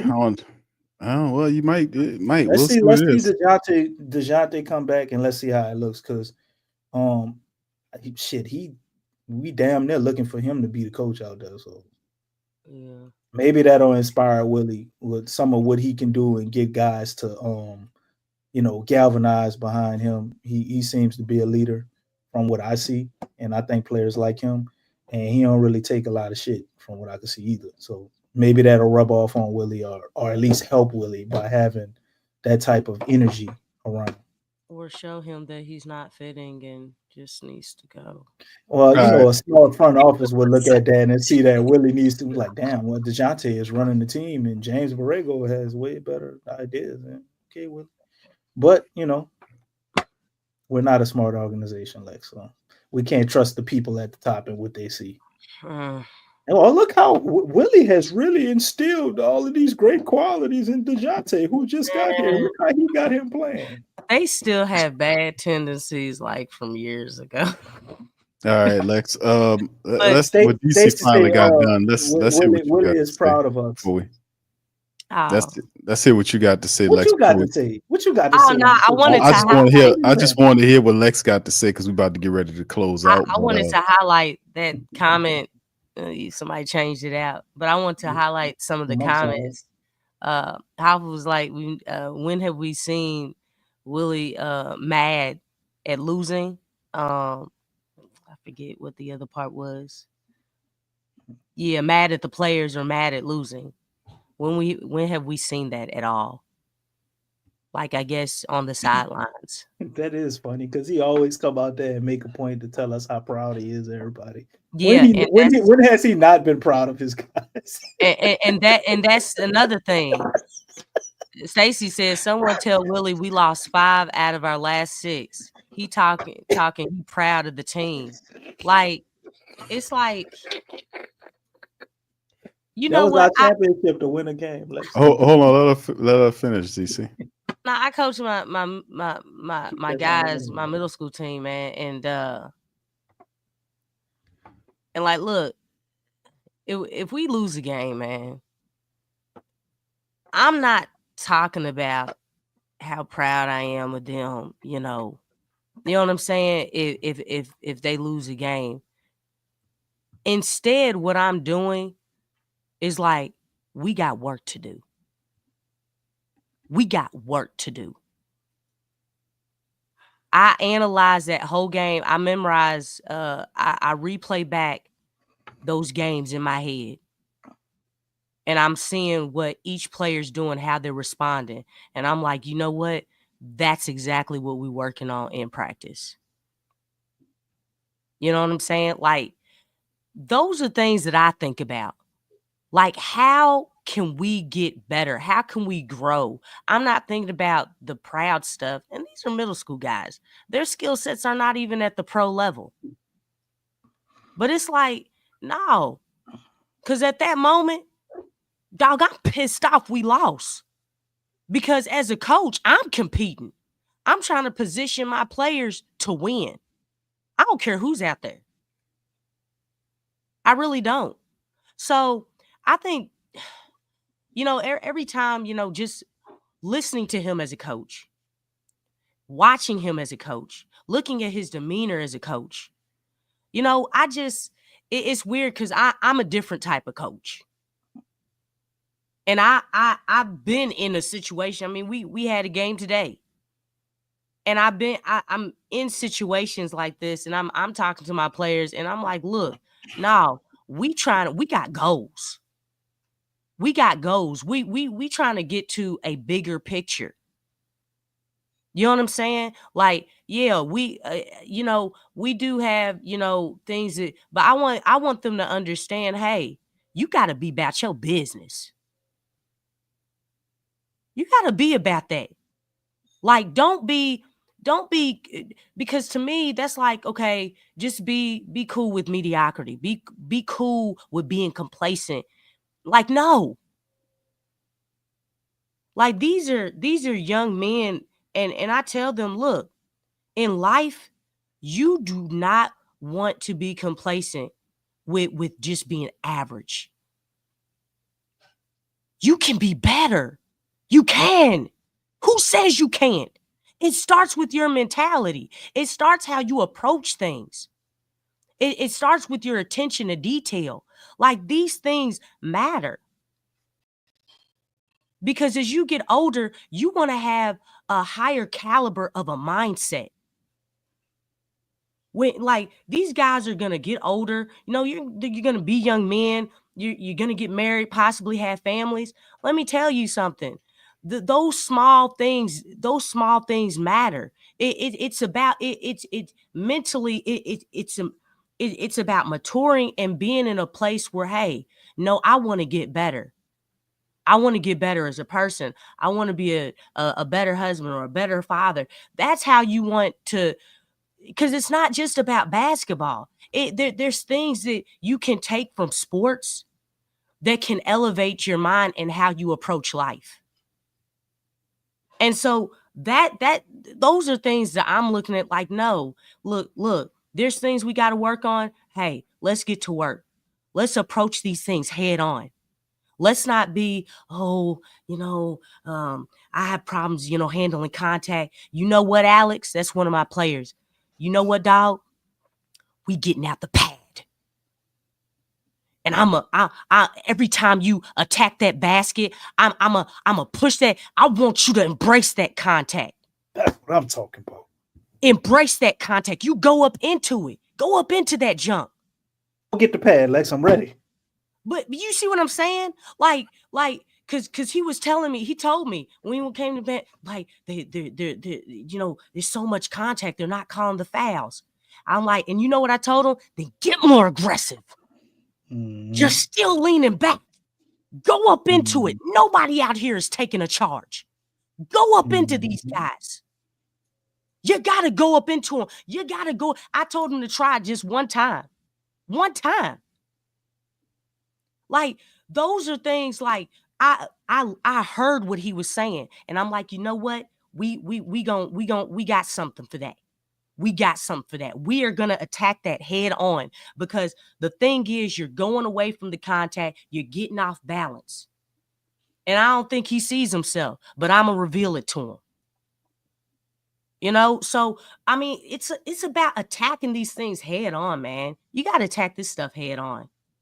You really do. I don't like that message. I'm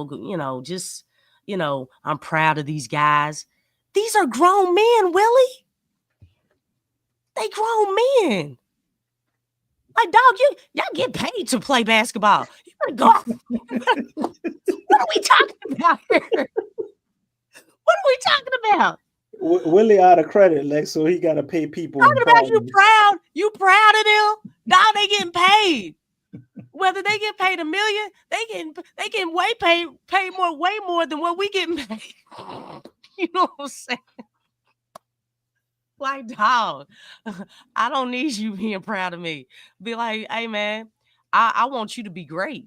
You got to tap in. You got to tap into that stuff, man. You got to tap into something else. It has to be something else, man. They getting paid to play basketball. I think it's saying it at the press conference too. It's one thing if you is proud because we understand. You feel like they did, but it's another thing to consistently say that shit at the press conference. I know he says that all the time. Like, these are little boys. Like, no, I don't even say. Look, I tell my guys, man, keep your head up. I can't say I'm proud of them no more. We about to get this. We about to fix some things. No, man, come on, man. Come on, man. Ain't nobody talking about being man. Grown men. Like they just hitting adolescence. You know what I'm saying? Like, I'm proud of you. Just keep working hard. Like, what? It's like I said, man. That's how Willie his method is, and he's been for 4 years, man. So it's time for some stuff to change, man. Like I said, we gotta get some of these get a lot of these defensive communication issues ironed out. We got to get a lot more fundamental. We got a college coach in the NBA, man. I don't even know if it's that, bro. I mean, what level of college we talking about, man? Like, JUCO. I mean, because look, Willie's a good dude, but that starts with a D. The Pelicans need a respected coach with a resume. That not like it's hard to see a Pop or a Spoelstra, a guy like that, but a coach that's been through it, that has a strategic mind. That knows how to put stuff together. You need a strategic coach, but the problem is, like, a lot of times we got a Willie Green because of David Griffin. David Griffin does not want to employ a coach that is a confrontational coach. He don't want to employ a confrontational coach, a coach that's going to command him to do stuff or command him to stay away from this. My team, let me coach it the way I want to. That type of coach. He don't want that here. His method is suffocating. That's why he gets guys that are very agreeable, that if he tell them something, they do it. And he considers them good guys because they listen to him. His method of control here is really stifling the development of the Pelicans. It's sucking out all the aggression of what the team needs to play with to win. So, I mean, it's not just Willie Green. Willie Green wouldn't be here if it wasn't for David Griffin picking him up, the third coach in the 6 years that he's been here. So we got to give that bastard his muffins too. But anyway, man, we're going to leave it right there, man. This I don't want to go too long. It's just over 2 hours. That Stacey said we missed out on all the good coaches. They got some out there. We got some out there, man. They always got good coaches. They always got them, bro. I mean, sooner or later we're gonna cycle back around to it because they done ran out of all options. All the other options that he done ran all out of them. We just sit here and pinpoint them, man. But you can't run too far. It's everything is pinpointed because these guys are not gonna deal with David Griffin. Everybody know who David Griffin is. He's not a new character nowhere. They know his method. The word's out on David Griffin. He doesn't want a confrontational coach here. All these other guys like Stan Van Gundy, he thought he could probably control Van Gundy. Van Gundy's mouthy.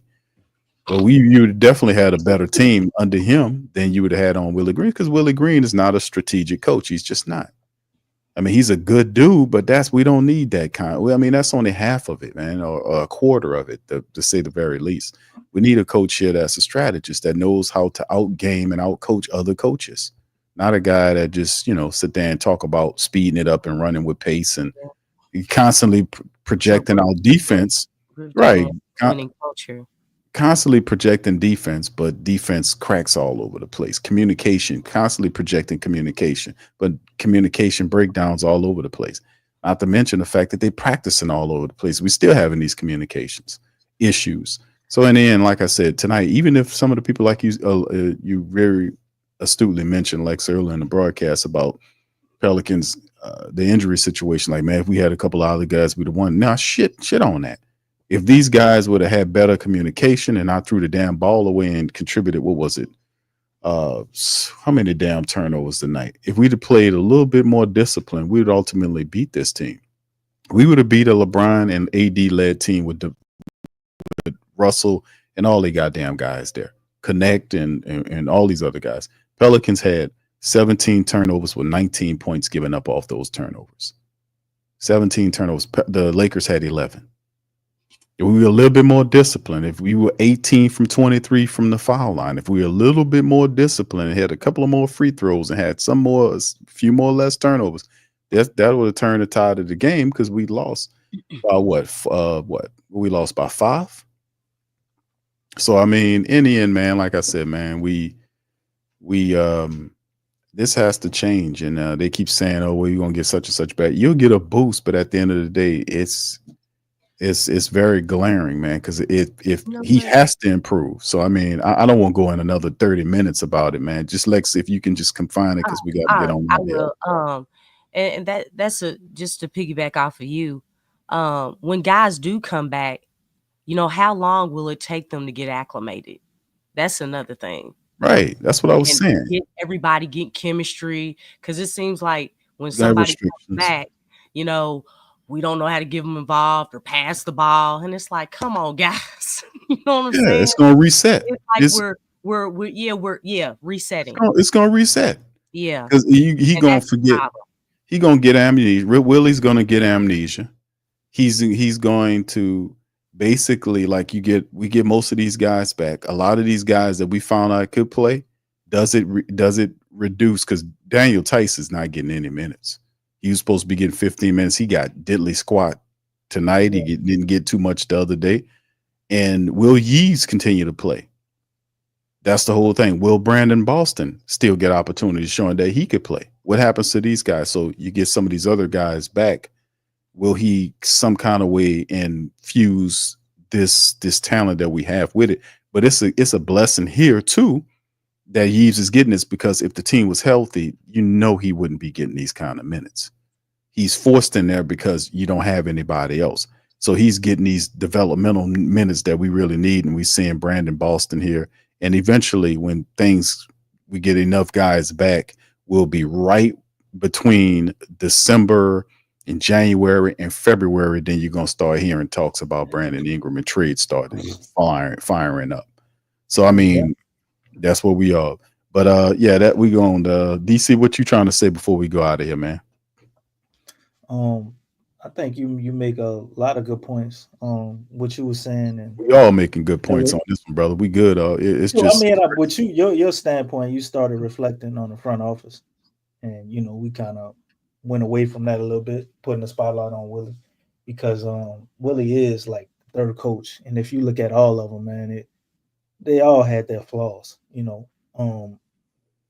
preferably not getting rid of Alvin Gentry as soon as we got Zion, man. I just really look back on that, and it's like, damn, everything that happened with this team, would we have went through so many of these things if we just moved on from Alvin Gentry first, and managed to get the right coach the first time? Like, it would be a totally night and day situation with this team. They didn't do their homework. They weren't ready.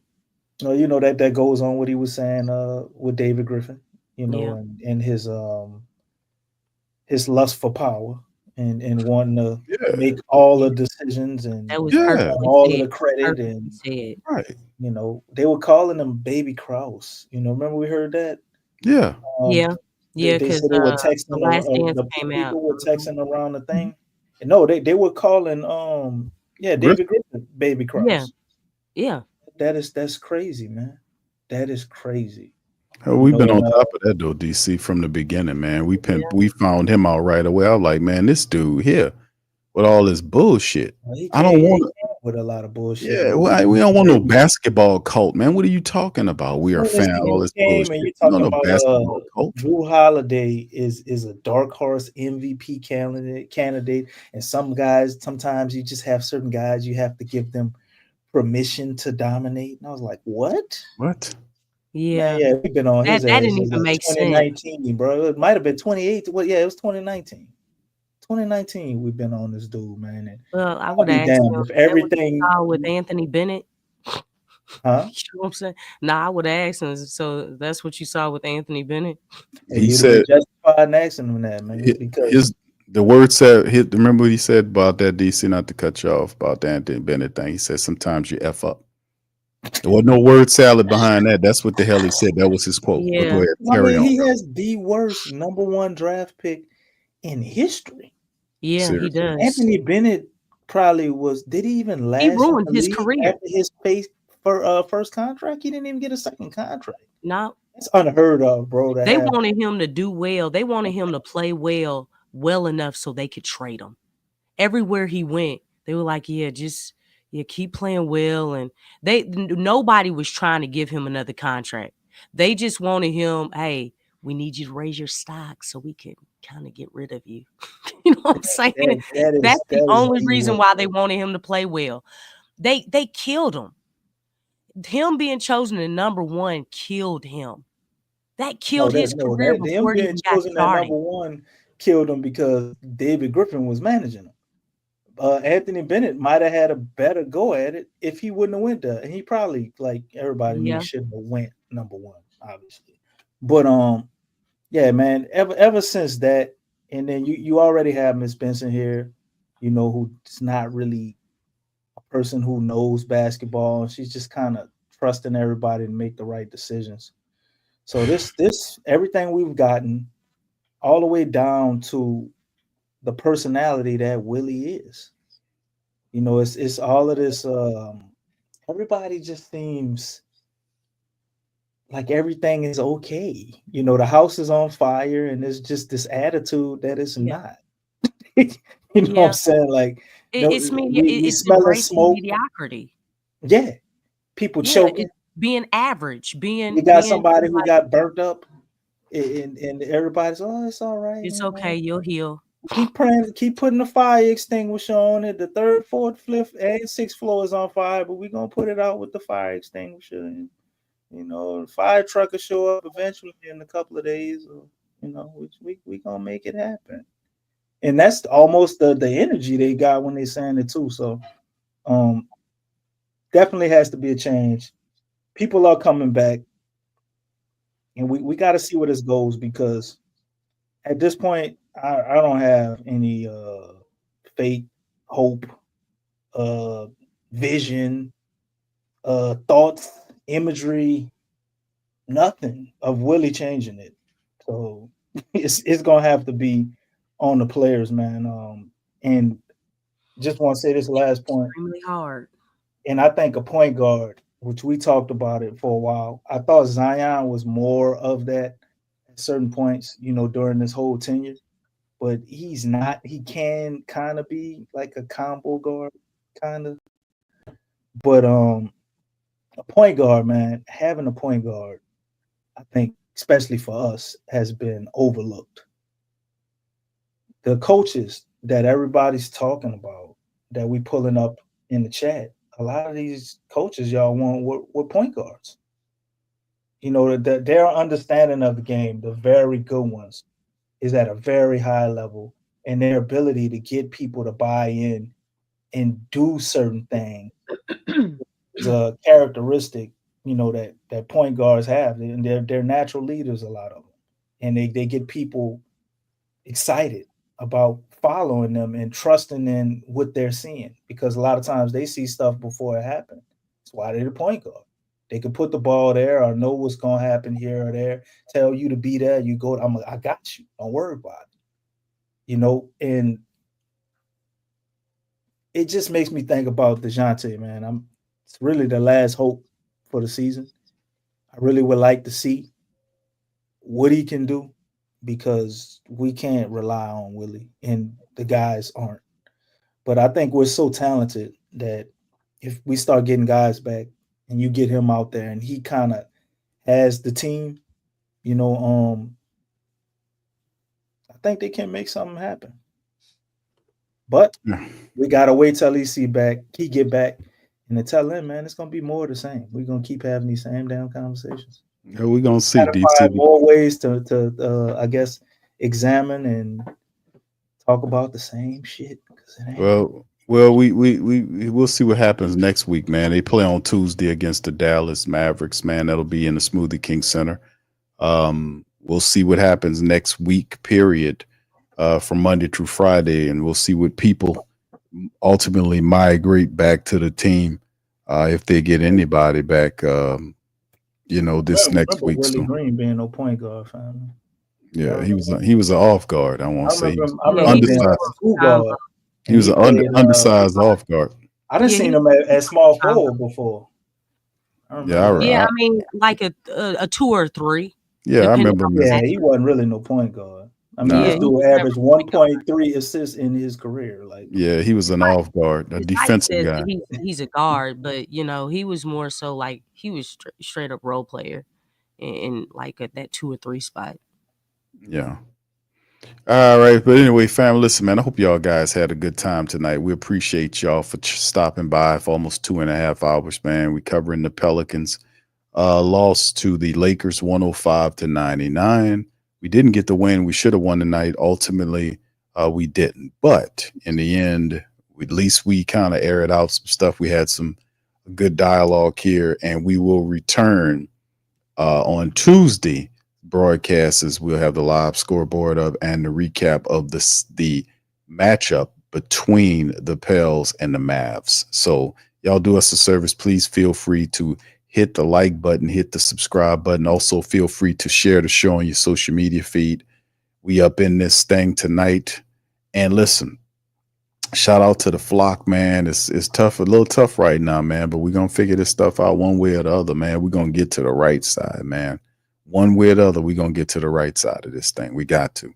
So anyway, with that being said, we're going to get out on that. Lex, you want to talk to the people and let them know to subscribe? Like, share, and subscribe the channel for us, okay? Y'all, hey, show the one love and hit the like button. Hit the like button. Hit it hard. Hit it hard with your chest. With your chest. Just like you say it with your chest. Okay, from the depths of the diaphragm. We love y'all. Peace out. All right. All right, Sister Soldier. The glass is really pulling it too. Yeah, that's the Sister Soldier on that one. That's what I got. DC, you got that, Sister Soldier? You got that? The Black Panther. Wakanda forever. All right, y'all. We're going to holler at y'all on the next one. Much love. Go Pels. Peace. You're listening to the Pelicans Postgame Report on the PRO Media Network for all things Pelicans. Perfect. Fly Pelican, fly Pelican, fly Pelican. And I tell him that. Birds of a feather flock together. Fly down, I'm a Pelican forever. Yeah, ain't gon' lie, I feel flyer than I ever been. We stay ballin', this New Orleans, I'm a Pelican. It's going down in the nest, wild, wild west. Come in town and you best, show us some respect. 3-point threat, I better make it rain. If it's up, then don't jump stupid like your ankle sprain. Always said, never hate the player, hate the game. Jumper where the dame late, punch a train. Post game, Big Q, talking about business. Bird gang, YouTube, they ain't flocking with us. Lock up the division mission, get into the finals. Finish competition, then it's going win the title. I know this flyer than you can get. Such a threat that the refs just might call a tag. You could double, you could press, but you can't check. Right, left, slide by you like a Eurostep. Fly Pelican, fly Pelican, fly Pelican. And I tell them that birds of a feather flock together. Fly down, I'm a Pelican forever, Pelican forever.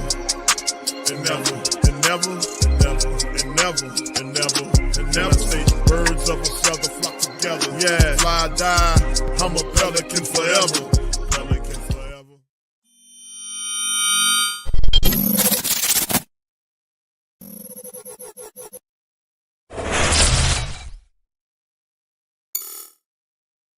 TheWhoThatDaily.com. That's right, TheWhoThatDaily.com. Your one-stop shop for everything New Orleans Saints, New Orleans Pelicans, LSU Tigers, even the top flight boxing news. So if you're a Who That and you're looking for a place to stay up on your team, TheWhoThatDaily.com is your site. TheWhoThatDaily.com for the sport Who That in all of us.